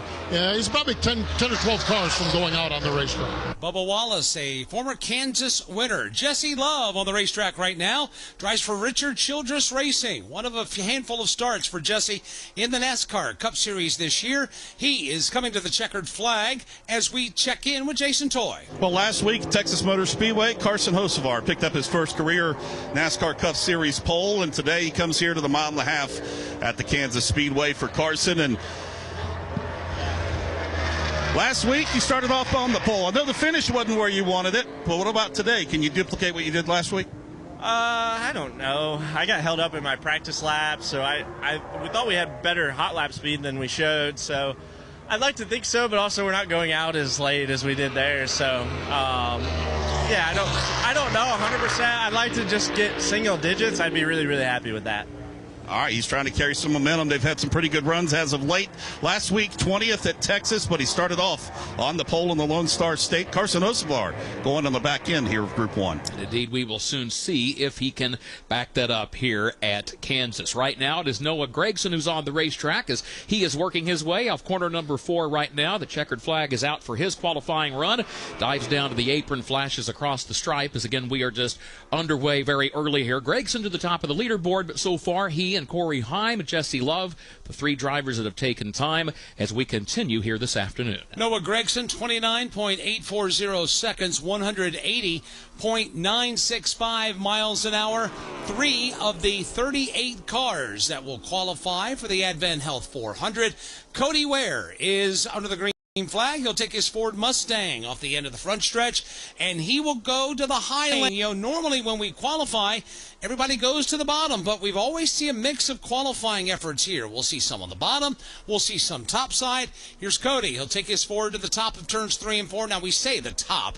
He's about 3/4 of a groove off the outside wall. He comes down to the start-finish line. Checkered flag is waving for Cody. His qualifying effort is done. He will be 4th of the 4 cars that have taken time so far. And as you look at this progressively banked racetrack, there's really basically 3 different banking levels. And when you talk about that, the top level is almost 2 car widths wide, and the guys are onto that top extra degree of banking. It's something that Christopher Bell has had success, multiple poles in a row here at Kansas, and I think he's shown everybody that the speed is up there.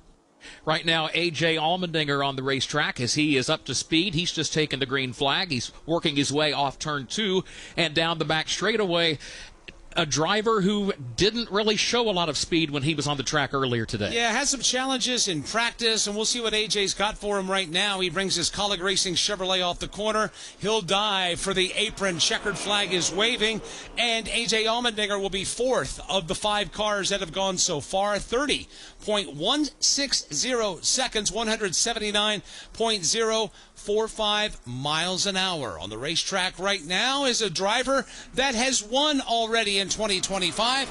Josh Berry takes his Wood Brothers Ford to turn 1 as we take our coverage to pit road and Steve Post. Ross Chastain down here. He'll be out a little bit later on. Ross, one of the things we've talked about in our broadcast, and it's a topic you've talked about, was struggling a little bit on Saturday and being really good on Sunday. How was your Saturday so far here at Kansas? A whole lot better, Postman. Yeah, that's more like it. That's awesome. Rolled out and stayed close to the 20 on purpose. I just was able to stay with him off pit road, and they made the decision myself to run in the dirty air, and was still really happy with the car. So anytime he'd leave me a little clean air, whether he'd enter low and exit high or vice versa, I was able to feel good. And in dirty air, it's dirty air. So I got out giving these guys some thumbs up, because that's awesome for our Busch Light Chevy. I know we need to do the qualifying lap, but do you even dream about what it would be like to not have to pass 60 or 80 cars in the course of a day? I mean, have you dreamed about that? Oh, we've done it before. We can put this Trackhouse Chevy on the pole. It's perfectly capable. It's right here for us to go take. So, I feel really good right now, and this sport's humbling. So I don't forget that I could go out here and get loose or get tight and miss my lap. I saw the 21 get in the fence. He obviously a really good car and going to be good tomorrow. So he's going to start tail, looks like, or close to it, and we could just easily be with him as we could be on the pole, and I think that's what's so cool about Cup racing right now. I think it's really cool, and I think it's really cool this team, the effort they've put into their practice and qualifying. We'll see if it pays off with a good qualifying run here this afternoon. While Steve was filing that report, Josh Berry was completing his qualifying run. Scraped the wall, the safer barrier, over in turns 3 and 4. Scrubbed a lot of speed off as a result. Brad Keselowski completed his run. Alex Bowman is on the racetrack right now as we check in downstairs with Jason Toy. Yeah, Kyle Larson very fast in his practice session earlier. He's watching the other drivers here and the lines that they're taking, especially his teammate and Alex Bowman, who crosses the line here and puts things towards the top. And you got a pretty good practice session, except for that little kiss on the wall out there in turns 3 and 4. So how was the run for you, and was there any damage underneath besides the fender? I don't think any damage, but yeah, my HinderCars.com Chevy felt good. I feel like the balance doesn't change a ton throughout the run, so I think that's okay, you know. So yeah, we'll see. Just a lot of commitment it takes here in qualifying, so we'll see what we got. You know, one of the things, I know you love to get near that outside wall and be able to get as close as you can. Did you leave you a little bit more to be able to work with, you think, tomorrow out there? I don't know. I mean, in practice, you're always pushing, like, extra hard and fast. So, I don't know. I feel like when you dial things back a little bit in the race, it's easier to kind of be consistent. But, I don't know. We'll see. All right, there you go. Kyle Larson sitting here watching the other drivers make their way across the line here as he gets his opportunity to qualify later on. Alex Bowman completed his qualifying run. He went to the top of the leaderboard. That lasted for 1 lap. Denny Hamlin has just taken his progressive Toyota around the racetrack. Denny Hamlin to the top of the leaderboard, 29.633 seconds, 182.229 miles per hour. From Kansas Speedway, this is the Motor Racing Network, the voice of NASCAR. Every time the siren sounds or lights flash, someone's life is on the line. At Whelen Engineering, we know first responders carry that weight every day. That's why for over 70 years, we've led the emergency warning industry, designing and manufacturing the lights, sirens, and safety systems they trust right here in America. Because when the mission is critical, there's no room for second best. Whelen Engineering, trusted to protect first responders. Good morning, guys. I just want to warn you, traffic is tough out there. We are here for you to tell you how to keep safe. Everybody who is listening needs to take cover as soon as they can. To provide the music, talk, and sports you love. And to deliver the news that matters to you. We are the voices you can trust. We are live and local. We are America's broadcasters. Text radio to 52886 and tell Congress you depend on your local radio stations. Message and data rates may apply. You may receive up to 4 messages a month, and you may text STOP to STOP. This message furnished by the National Association of Broadcasters.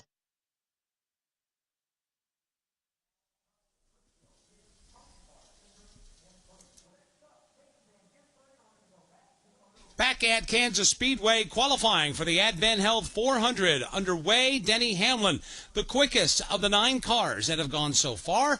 Hamlin, Bowman, Gregson, Heim, and Jesse Love. A.J. Allmendinger, Brad Keselowski, Cody Ware, and Josh Berry round out the 9 that have taken time so far. On the way, Shane Van Gisbergen, Ryan Preece, Bubba Wallace, Michael McDowell, Cole Custer, as we are in the early reaches of qualifying here at Kansas. One of the drivers who will go out late in this qualifying session is standing by with Steve Post. He goes out late in the qualifying session because a solid day at Texas, and the Matrix puts him out late. We're talking about Ryan Blaney. Ryan, we chatted, you were holding court with reporters earlier, and I asked you what would make a good session. You talked about versatility. Did you find the versatility you have or you need in your Ford? My search around to be versatile. We got to work on a few things to really just have some more pace overall, and to be able to move around the racetrack. So it's really just rear grip, just built really free, and not comfortable when you're right up by the fence here at the center quarter speed. So hopefully we can find it. I thought we made a little gain in the one change we made, so we'll see what we can do and try to put a lap down. We'll see what happens with it. Ryan Blaney, he will be third from the end of the cars taking time here this afternoon. So right now, Shane Van Gisbergen taken to the racetrack, one of the rookie drivers of the lineup here this weekend. In case you're joining us late, want to bring you up to speed. And a number of drivers had difficulty with the left rear tire during practice, and Mike, as I recall, Shane was one of them. Yeah, he was one of 4 drivers that have left rear challenges in the practice session. He, along with Brad Keselowski, Ty Gibbs, and Chase Briscoe. Zane Smith had a challenge as well, but it was on the right rear. So a total of 5 drivers having challenges early on in the practice and the qualifying session. Shane Van Gisbergen has just logged the 7th fastest lap of the 10 that have taken time, as Ryan Preece will bring his orange and black bodyguard Ford Mustang onto the racetrack, and he has just taken the green flag, and he is exiting turn 2 and racing up the back straightaway. He works his way around this 1.5-mile Kansas Speedway. How about Denny Hamlin, quickest so far of the 10 drivers that have taken time? He's a driver that runs well here. He's won 4 races here, but I think he'll be the first to tell you that he doesn't always qualify well here. Perhaps maybe he can right that this afternoon in just a few moments. Another driver looking for a fast lap is with our Jason Toy. Yeah, Austin Dillon looking to continue on some great momentum, 3 straight top 10s, and you come to the Kansas Speedway, a track that you got 6 top 10s, one of your better runs, 1.5 miles. So I know you're 20th on the speed charts in practice. You got a little more in this Chevrolet here for qualifying? Yeah, I think so. Our BetMGM Chevy is not bad. Fought a little free in practice, which is kind of our trend the last 2 weeks, but I think we made some better adjustments this week, so we'll see what we got right here. What's it been around the shop like the last handful of weeks with the momentum going, you guys searching for that win? Seemed like it could be right around the corner. Yeah, it always feels good to run good, man. Everybody's really excited and bringing good equipment to the track, and hopefully we can capitalize on that. All right, good luck. All right, there you go, Austin Dillon. He's getting ready to qualify. 3 straight top 10s, looking to improve even more in that here at Kansas this weekend. Bubba Wallace has just completed his qualifying run. Second quick, 29.634 seconds, 182.223 miles per hour for Bubba Wallace. Well, Steve Post, you're standing by with a driver who was watching practice and qualifying from the sidelines here at Kansas a year ago because he was battling an injury, but he's very much back this time. And that driver is Eric Jones. So good to have Eric back racing here after missing this race last year. And it's got to be good to be back after that 5th place finish at Texas. Just describe a little momentum, a little good vibes, a little positive energy here with the Legacy Motor Club team. Yeah, I think it's good. We had a good run there. 1.5 mile stuff's been all right all year. We just kind of needed to put the race together. So happy to be here with Advent Health. Obviously a big weekend for them. So I don't know. I felt like our car was all right. Obviously practice, the speed wasn't good, but I think we can put a better lap together here for the race. Similarities and differences between what you had last week in Texas. What are here in Kansas? What are some of those things that stand out? It's more similar than you'd think. The track obviously drives a lot different and races a lot different, but I think package-wise we're on kind of the same plane at least. So, yeah, I think there's a lot of stuff we learned, and we're going to see how that transfers here and see how it goes, but I feel like there's a lot more similarities than not here in Texas. Eric Jones coming off that 5th place run last week at Texas and hopes to back it up with another solid effort here tomorrow afternoon. And really the Legacy Motor Club, both him and his teammate John Hunter Nemechek with top 10 finishes last week. Michael McDowell has just logged the fastest lap, 29.613 seconds, 182.352 miles an hour, while Cole Custer has just turned in the 8th fastest lap of the 14 that have gone. Chase Briscoe across the line to take the green flag.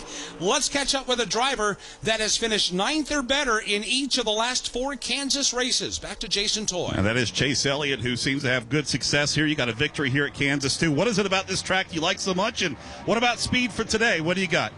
Hopefully our prime Chevy's good. I felt like it did some good things in practice, so just try to get a good, solid qualifying lap in here and go to work tonight and see what we got tomorrow. All right, he's looking to get to work. This is the track he does very well here. That's Chase Elliott. Chase Briscoe completes his qualifying run, 4th quick, 29.684 seconds, 181.916 miles per hour. Ty Gibbs is on the racetrack now, and he was fast in practice earlier today. Let's pause 10 seconds for station identification on the Motor Racing Network.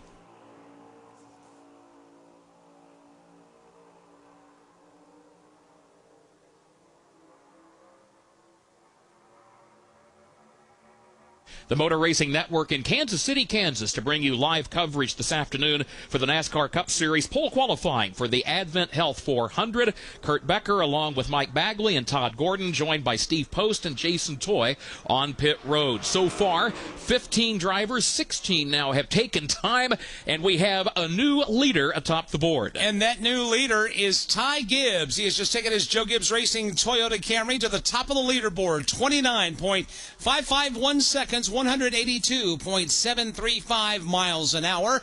Ty Gibbs, right now, the fastest of them all.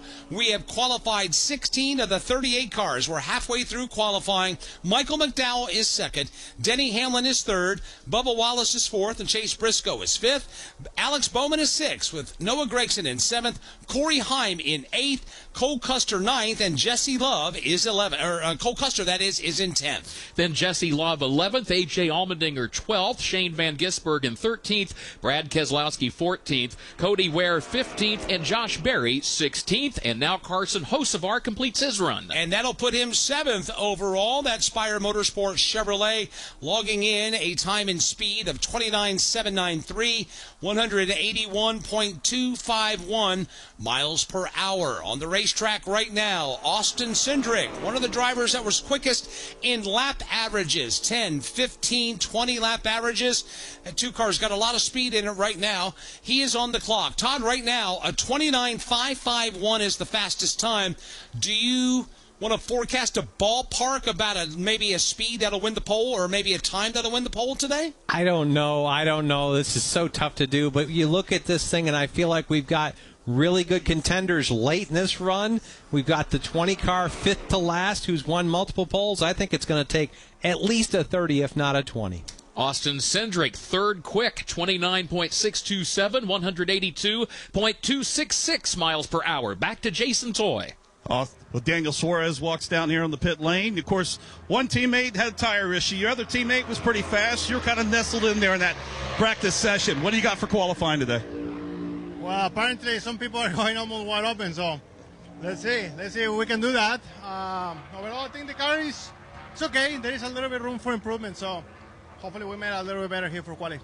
All right, have fun. Daniel Suarez carrying the Choice Privileges Hotel colors. Bright orange, almost like a Tennessee orange down here for Daniel Suarez. He said he's looking to go wide open. And, of course, last weekend, Daniel having a good run at Texas Motor Speedway. Looking to back that up this weekend here at Kansas. Riley Herbst has just logged the 10th fastest lap of the 19 that have taken time. So Todd referenced a 20 or a 30 could win the pole. What that means is when you look at a lap time, right now, we're at a 29.551, so that would be a 55 that would win the pole. Todd feels we could get into the 20 or 30 range.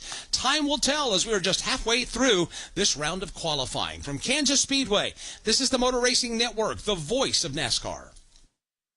Motor Racing Network every Tuesday night for NASCAR Live. Hear exclusive interviews. It's my responsibility as a driver to leave the sport in a better place than it was when I got here. And certainly sometimes it comes with controversial takes. The best moments from each of NASCAR's premier series. They bang sideways at the line. Photo finish. An in-depth breakdown to the latest NASCAR news and more. It's NASCAR Live every Tuesday night at 7 Eastern.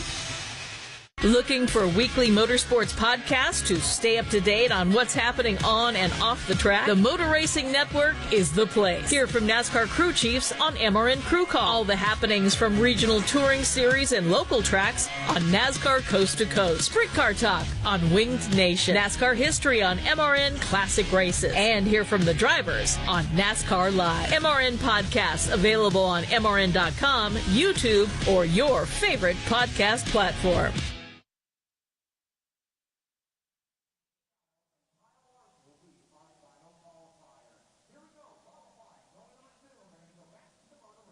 Practice and pole qualifying for the Advent Health 400 is brought to you on MRN by E3 Spark Plugs. Powerful and fuel efficient. Find E3 at your nearest auto parts store. Steve Post is standing by with a driver who comes into this race off a pretty good weekend at Texas. Absolutely some good momentum for Ricky Stenhouse Jr. Has the Fun Pops color on the car. They've been giving out those Fun Pops down here, and man, on a sunny day, they certainly are refreshing, but had to be refreshing as well last week. Not only a sixth-place finish, Ricky, but passing a lot of cars getting there. It was no trickery. It was a fast race car and a good drive for you. How refreshing, how rewarding is a day like that?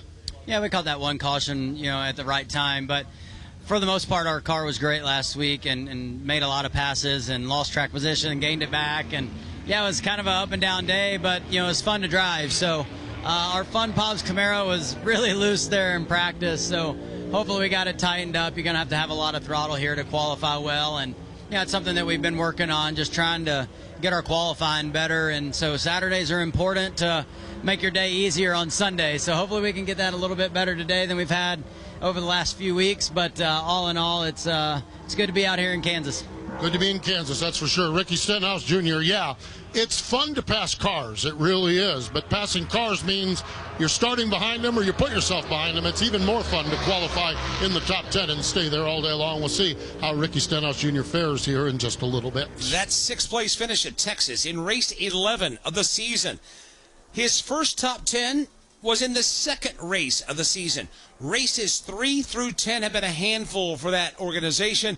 They have the ability. Obviously, Ricky has the talent. It's all about putting everything together, and that's something that Mike Kelly, the crew chief, Ricky Stenhouse Jr., the driver, and everybody at Hayek Motorsports is attempting to do here this weekend at Kansas. Zane Smith has just completed his qualifying run as qualifying for the Advent Health 400 continues here at Kansas. Sixth fastest overall, 29.682 seconds, 181.928 miles per hour. Now it is Justin Haley who takes to the track. Following Justin, it'll be Kyle Busch, Ty Dillon, Chris Buescher, Tyler Reddick, Todd Gilliland, Daniel Suarez, John Hunter Nemechek, all to qualify as Justin Haley is on the clock now. He is halfway down the back straightaway. His Spire Motorsports teammate Michael McDowell has turned in the second fastest lap of the 20 that have taken time so far. Here's Justin coming off the corner. We'll see what he has in his Chevrolet as the checkered flag is waving at the start-finish line. Here he comes now, and let's see where he checks in. Good lap, third fastest overall for Justin Haley, 29.625 seconds at 182.278 miles per hour. Looked like he was on pace to maybe challenge for quickest overall. Of course, that belongs right now to Ty Gibbs, but lost a little speed through turns 3 and 4, but nonetheless a good qualifying run. Kyle Busch has just taken the green flag. He'll take his Richard Childress Racing Chevrolet to the top of the racetrack in turn 2. Of course, telling us earlier, he feels that there's a lot of speed up there, not only today, but also tomorrow in the race. This track was a handful for him 1 year ago, and this season has been a handful. However, they have made some incremental gains. Ty Dillon finished in the top 10 at Kansas. He's hit the wall out of 4. Kyle Busch got way too high coming off the corner. He'll scrape the right side of that Rebel Chevrolet and take the checkered flag. That'll put him 19th of the 22 cars. And again, the handful element to his season continues with his one lap of qualifying at Kansas. This is reminiscent of the kind of luck he's had here at the Kansas Speedway over the last couple of years. He's can qualify well. He's done that last year. He's led laps here. Then he ends up, it seems like, getting into an accident, swept up in an accident on race day here. That's now carried over, Todd, to his qualifying run here today. And in the talk we had with him earlier, he felt good about his balance in 1 and 2 and a little tight in 3 and 4. It showed up, seemed like here in qualifying. Unfortunate for them, going to be started deeper in the field, but we've got Ty Dillon out here trying to put a lap together now. Ty Dillon off turn number 4. Checkered flag is waving for him at the start-finish line. Let's see what Ty has in his colleague racing Chevy. 14th of the 23 that have qualified. A 29.974 second lap. That equates to 180.156 miles an hour. Coming off the corner now and taking the green flag, a driver that was involved in the closest finish of NASCAR history at this track 1 year ago. Yeah, you talk about a heartbreaker. If you've got a story of a heartbreaking defeat in any sport, I imagine that Chris Buescher can probably one-up you. When it comes, you're involved in the closest finish in the long and storied history of NASCAR. You come up on the short end of that finish by 1/1000th of a second. Here he comes out of turn number 4. He's got a lot of speed in that Ford Mustang. Can he take the pole away from Ty Gibbs? The answer is yes. 29.448, 183.374 miles an hour. That blue and white Kleenex Ford Mustang to the top of the leaderboard, 24 cars into this qualifying session. And really looking at that lap for him, he carried a lot of speed to this green flag, made a lot of time there to turn one, and really rolled that speed through. His up-to-speed lap really got him in that position. Tyler Reddick is on the racetrack right now. He has taken the green flag. He's already over on the back straightaway, working his way back up into turn number 3 as we have reached about the midway point or so of qualifying here this afternoon. He is the 25th driver. Actually, just, we've got 38 cars here this weekend, so now the 25th of our 38. Tyler Reddick works his way off turn number 4. He comes across start-finish. Second quick, 29.484 seconds, 183.150 miles per hour. Xfinity Mobile on the quarter panels, that purple and white Toyota just receiving the black and white checkered flag from the starter stand. So Tyler Reddick's qualifying effort in the books. Now here's Todd Gilliland of Front Row Motorsports, that traditional red and yellow and black loves colored car, taking that green flag and working his way through turns 1 and 2. His teammate Zane Smith having a problem in practice earlier today. Zane has already qualified 9th overall. Todd Gilliland right now coming off the end of the back straightaway. He will complete his lap, and following Todd, Daniel Suarez, John Hunter Nemechek, Chase Elliott, and Eric Jones. Here comes Todd Gilliland. He completes his qualifying run, 13th quick overall. Todd is a driver that last weekend at Texas, talk about passing a lot of cars, started 32nd, started deep in the pack, and nearly pulled off the top 10 at the end of the day. Let's check back in with Steve Post. Back here in the garage area, Kyle Busch has brought the Rebel Bourbon Chevrolet in. You guys documented how he got up into the wall, and there was smoke everywhere. I've got to say, and this is the radio guy's analysis, I'm not the crew member, crew chief, or an engineer on the car. It is significantly less damage than I thought I was going to see on the car. Yes, above the wheel wells, it is scuffed out on the car, and the letters have been scuffed off from the tire. The crew is now going to take a look at it. But really, the fenders, and of course they're a carbon fiber fender, are intact. So crew's going to go take a look now and see all the undercarriage parts and all the suspension parts to see what it is. But right now, the body and everything is intact for the Kyle Busch car. I really thought with all the smoke and the way it looked like he hit there, we'd have a fender messed up or really messed up. But right now, everything looks good, and Randall Burnett and the crew are going to survey it, look it over with the NASCAR officials, and decide the course of action on any adjustments that they need to make. And we talk about this is an impound race, so that they're down there. They're going to make sure that the mechanical pieces aren't bent. NASCAR will let you they'll let you come back and put some vinyl on the car. That's approved. But when you get into replacing parts or doing pieces like that, that's going to be an unapproved adjustment. Now where you get to, I don't know where NASCAR kind of draws the line on those pieces, but to kind of work on that and just make sure that the vinyl and the pieces there come out all right, that's something that I think they can work on. Kyle Busch right now 25th on the leaderboard of the 28 that have taken time. John Hunter Nemechek has just logged a top 10 qualifying lap, 29.674, 181.977 miles an hour. Still to come, Chase Elliott, Eric Jones, Austin Dillon, William Byron, Ricky Stenhouse Jr., Christopher Bell, Ross Chastain, Ryan Blaney, Joey Logano, and Kyle Larson. And then qualifying will be complete for the Advent Health 400. From Kansas Speedway, this is the Motor Racing Network, the voice of NASCAR.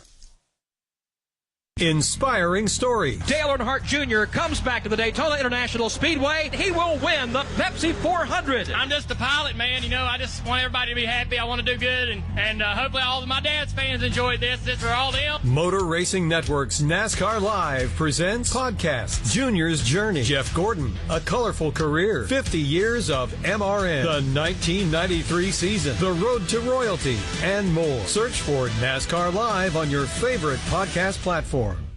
Get ready! The third annual NASCAR Day Give-a-thon is just days away. Join us on May 13th to support hundreds of nonprofit organizations across the country to raise much-needed funds for their missions. When you give to the NASCAR Day Give-a-thon, you will be eligible for some special incentive prizes and matching donation opportunities to make the most of your gift. Visit NASCARDayGiveathon.org and learn how you can join us. That's NASCARDayGiveathon.org.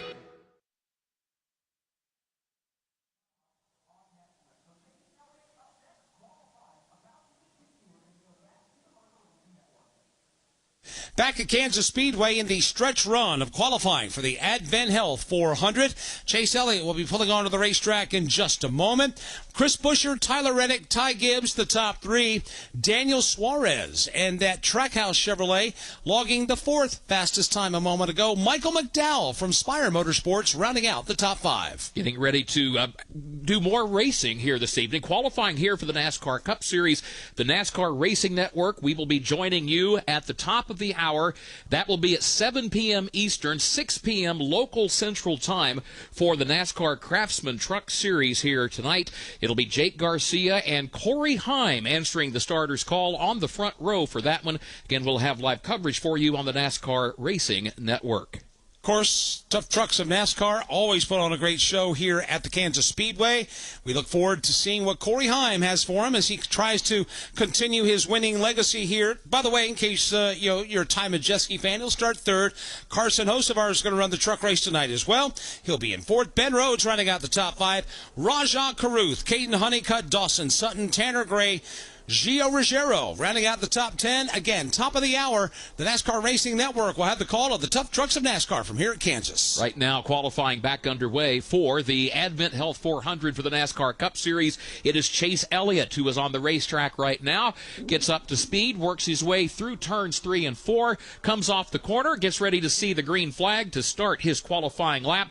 Here he comes now. Green flag is in the air, and Chase Elliott is underway. Here's Chase Elliott. He'll take that baby blue and white prime Chevy through turns 1 and 2, way up against the outside wall. Every driver to qualify at Kansas has been using the outside lane here at Kansas. The banking in the corners, 17 on the bottom, 20 degrees all the way up top. And Chase Elliott, one of many drivers taking advantage of the banking right now. Coming off the corner, checkered flag is waving. Let's see what Chase Elliott has. He is a former pole winner here at Kansas, but that won't be the case this time. Good qualifying run nonetheless. He checks in 5th quickest overall. Hendrick Motorsports Chevys have been fast so far this weekend at Kansas Speedway. We'll see what the Hendrick cars have for them in race conditions, as Hendrick Motorsports won this race 1 year ago. Here's Eric Jones, the Advent Health Toyota for Legacy Motor Club, takes the green flag. He races off the end of the front straightaway. Kurt, you brought up a good point earlier. Eric missed this race 1 year ago. It's good to have him back here. It is. He had sustained an injury. Was it at Talladega last year that happened? And he missed a couple of races. This was one of them. So, yeah, last year, totally different circumstance. It was a kind of a cool, overcast day. He was watching from atop the holler on the infield, but back behind the wheel here today. In fact, here he comes now off the corner. The checkered flag is in the air for Eric Jones, and he will check in 11th quick. 11th with 29.670 seconds, 182.002 miles an hour. Austin Dillon is on quite a streak in the NASCAR Cup Series. He's got 3 consecutive top 10 finishes this season. He'll take his black, gold, and white BetMGM Chevy under the starter's green flag. Austin Dillon's qualifying lap has begun as he takes it now through turns 1 and 2 and funnels onto the back straightaway. What do you think he finds more daunting, a qualifying lap at Kansas or rappelling off a 10-story building like he did in downtown Charlotte for charity a few days ago? Yeah, the NASCAR Hall of Fame Foundation did their over-the-wall fundraiser where basically across the street at the Embassy Suites there from the hall, we had teachers, we had drivers, we had our former Motor Racing Network colleague Winston Kelly and other industry colleagues rappel down the side of a 10-story building, all for charity. Kurt, would you do that? You remember the late, great comedian Lou Costello? It's a yes or no question. Okay, then no. But please, and tell us about what Lou would say. I remember Lou Costello saying one time about this type of thing. He said, "I believe in terra firma, and the firmer the terra I'm going to firma." And you know what? I sign off on that 100%. Austin Dillon across the line. 15th place qualifying effort for him so far. William Byron has taken the green flag. Here he comes. He dives onto the apron to take the checkered flag. Let's see what William Byron has. And he will be fourth fastest overall, 29.569 seconds, 182.624 miles per hour. So that means thus far, Chris Buescher still atop the leaderboard and still with about a half dozen drivers or so to go. Ricky Stenhouse Jr. takes his multicolored Hayek Motorsports Chevrolet across the start-finish line. As Steve Post reminded us earlier, fun pops on the quarter panel, and basically every color in the rainbow is represented on that race car this weekend. It looks like a fun paint scheme, but the question is, will this be a fun lap for Ricky Stenhouse Jr.? Coming off a sixth-place finish last weekend at the Texas Motor Speedway. He is in turns 3 and 4 right now, but the car washes way wide on him coming off the turn. Started on the front row at Bristol this year, but otherwise he has been generally starting deep in the pack throughout the season, and he's going to be about center pack here. 22nd fastest Ricky Stenhouse Jr. Coming up, Christopher Bell, Ross Chastain, Ryan Blaney, Joey Logano, and Kyle Larson. And we will be over with qualifying here at the Kansas Speedway. When you talk about Christopher Bell and what he's been able to do here, he has won the last 3 pole positions at Kansas Speedway, going for 4 in a row. The last driver to do that was Kyle Larson. He did it at Sonoma Raceway between 2017 and 2022. Here's Christopher Bell pulling up onto the racetrack. He's on his warm-up lap right now. He'll take his black, red, and white Reese's Toyota Camry to the top of the racetrack, trying to get every ounce of speed he can in that Camry coming to the green flag. So far, Chris Buescher's lap the fastest of everyone that's taken time at 29.448 seconds. We'll see what Christopher Bell can do here, Todd, as he works his way through turns 1 and 2. This is a guy that just knows how to exude speed, to get speed out of a race car. He and Adam Stevens done a great job working together. This is a pairing that I think will win a championship in the not-so-distant future. They're doing such a great job, but we'll see where it is. Looks like a pretty good lap put together here. He is rolling. Coming out of turn number 4. Does he have enough to take the number 1 spot from Chris Buescher? Checkered flag is waving. No, he'll be second. 29.465 to Buescher's 29.448. That's a speed for Seabell of 183.260 miles an hour. His quest for 4 poles in a row will drop short here at Kansas. Thought for a minute that he was going to do it because, Todd, it looked like he drove it pretty deep into turn number 3 and made it stick, but came up just a bit shy. Yeah, I did look close. And when we talk about that, we're talking about less than 0.02 of a second separating these two. That's hard to see with your naked eye, but a good effort by those guys. They'll have a good pit selection and a good starting spot. Ross Chastain on the racetrack right now. He and his Trackhouse Racing team trying to get a good qualifying run. Here comes Ross coming off the corner, and this will not be a good lap for Ross. He lost a lot of speed in the middle of the corner. 23rd. You know, we talked about earlier about not having to pass a lot of cars. Well, it looks like his work's cut out for him tomorrow because he'll be coming from deep in the field. He is the winner of the fall race at Kansas 1 year ago, but it can be done. We'll see if Ross Chastain has it in him to do it. On the short list of drivers to consider tomorrow to win the race is on the racetrack right now. Ryan Blaney is under the green flag. He'll take his Worth Chevrolet under qualifying trim to turn 2. Qualified on the pole earlier this year at Atlanta, led a lot of laps at Homestead, and comes in off a season-best third-place finish. That was at Texas, of course, last weekend. Has been plagued by all kinds of woes throughout the season to date, but let's see if he can start to turn that around here this weekend with a good qualifying run. He completes his run, 8th fastest, 29.596 seconds for Ryan Blaney, 182.457. The Texas race winner from 1 week ago is on the racetrack. Joey Logano, the Shell Pennzoil Ford Mustang, a Kansas winner from years gone by, will exit turn number 4. Joey will be late to the apron. He'll arc that car onto the apron of the racetrack. He'll take the green flag. He'll swing the car from the apron all the way up against the outside retaining wall at corner entry. Keep it planted there through turns 1 and 2.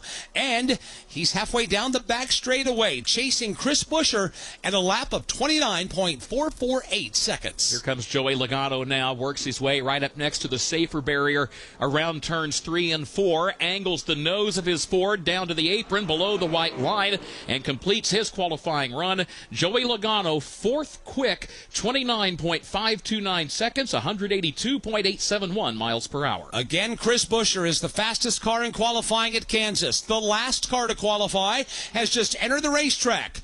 Kyle Larson took the win away from Buescher 1 year ago.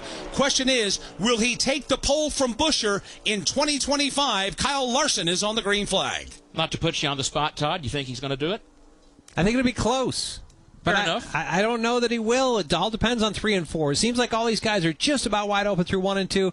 We've seen guys get tight down here in 3 and 4. It looks like a pretty good lap. He's rolling 3 and 4. This may have a shot at it. It's money time for Young Money. Off the corner, checker flag is waving. Will Chris Buescher lead the field to the green flag tomorrow?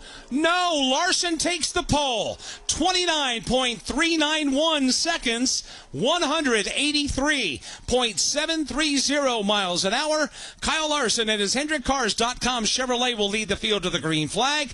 Chris Buescher will start to second, the exact same way they finished this race 1 year ago. We'll hear from Kyle Larson in a moment from Kansas Speedway. This is the Motor Racing Network, the voice of NASCAR. Do you have an unused car, truck, motorcycle, boat, or RV taking up space? Put it to good use by donating it to the NASCAR Foundation. Proceeds help fund medical resources for children in our racing community. Your wheels can heal. Call 844-NASCAR-9 and we'll come tow away your vehicle for free. The process is quick and your gift is tax deductible. Call 844-NASCAR-9 to donate your vehicle to the NASCAR Foundation today. Your donation will help our children survive and thrive. We are under the green flag. Listen up, NASCAR fans. Now's the time to turn your love of racing into big-time prizes. Because NASCAR Fantasy Live is your fast lane to bragging rights. Furious racing here. Pick 5 drivers each week of the season. Then complete additional challenges to stack points. All for your shot at the grand prize. So let's get this party started. For official rules and to learn more, visit NASCAR.com/fantasy and sign up today.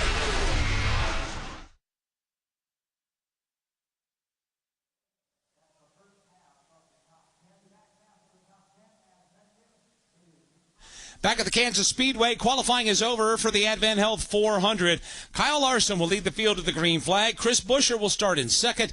Christopher Bell third. Tyler Reddick fourth. Joey Logano will be in the fifth position with Ty Gibbs in sixth. William Byron in seventh. Daniel Suarez in eighth. Chase Elliott ninth. And Ryan Blaney rounding out the top 10. Let's chat with the driver that will start in the second position tomorrow. Jason Toy. Chris Buescher is going to start off second. Front row again. It seems like that 5-car got you again, just like it did last year. So, heck of a great qualifying effort. Was it as much as you thought you had, or did you leave something out there? But 1 and 2 was wide open, so nothing we could have done differently there. But I did. I wish I had 3 and 4 back again, obviously. But as soon as it happened, I was like, man, I could have done better over there. So, waited it out and beat out most everybody else. So just didn't get quite enough. Still puts us on the front row, which is great. We're able to take this Clean X Kroger Ford Mustang and have some clean air to start and be able to just march forward, keep it clean. That gives us a great pit stall selection. So all things are on the up and up right now. Good job with it. He'll start off on second here tomorrow. And Chris Buescher, is he, again, it's Buescher, and also it's the same thing with Kyle Larson, too, as they'll go 1-2 tomorrow. We'll hear from Larson in just a moment. So that's the word from Chris Buescher. Mike, I got to tell you, I took a look through the binoculars down on the pit lane as Kyle Larson completed that run and knocked Buescher off the pole. I would just say that Chris had a pretty good poker face going on at that point. Didn't really flash a whole lot of emotion, but I would say he's going to be very focused, and what a turn of events. The same 2 drivers involved in the closest finish in history of this sport here 1 year ago on the front row. He will try to avenge that loss of a year ago with the driver that took it from him. Kyle Larson won this race 1 year ago, and he has won the pole for tomorrow's Advent Health 400. Back to Jason. He's giving fist bumps to everybody around, and when the money's on the line, you step up, you get the job done. It seems like the 17 car is the one you have to get past, just like you did with the victory last time. What about that qualifying lap for you guys? How about it? Yeah, balance felt extremely good there, so it's honestly been really good at every mile and a half we've qualified on. So with that, gives you more confidence, and just had to hit my marks, and I felt like I did a good job there. So yeah, it's cool to get a pole here at Kansas finally. We've been close here, even back in my Ganassi days, here a few different times. So, yeah, happy about it, and no, we just got to execute 400 miles tomorrow. All right, there you go. Congratulations. Kyle Larson will lead us to the green tomorrow here in Kansas. And Kyle Larson, we'll go one-on-one with him during NASCAR Live Race Day, beginning at 2 p.m. Eastern Time tomorrow. Be sure to tune in for that. And, of course, our coverage of the Advent Health 400. Cup qualifying is over. Now our attention will turn to NASCAR Craftsman Truck Series racing. Coming up at the top of the hour, the NASCAR Racing Network coverage at 7 p.m. Eastern Time. For Steve Post and Jason Toy, Todd Gordon and Kurt Becker, I'm Mike Bagley. We congratulate Hendrick Motorsports and Kyle Larson. They have won the pole for the Advent Health 400 at the Kansas Speedway. So long, everybody.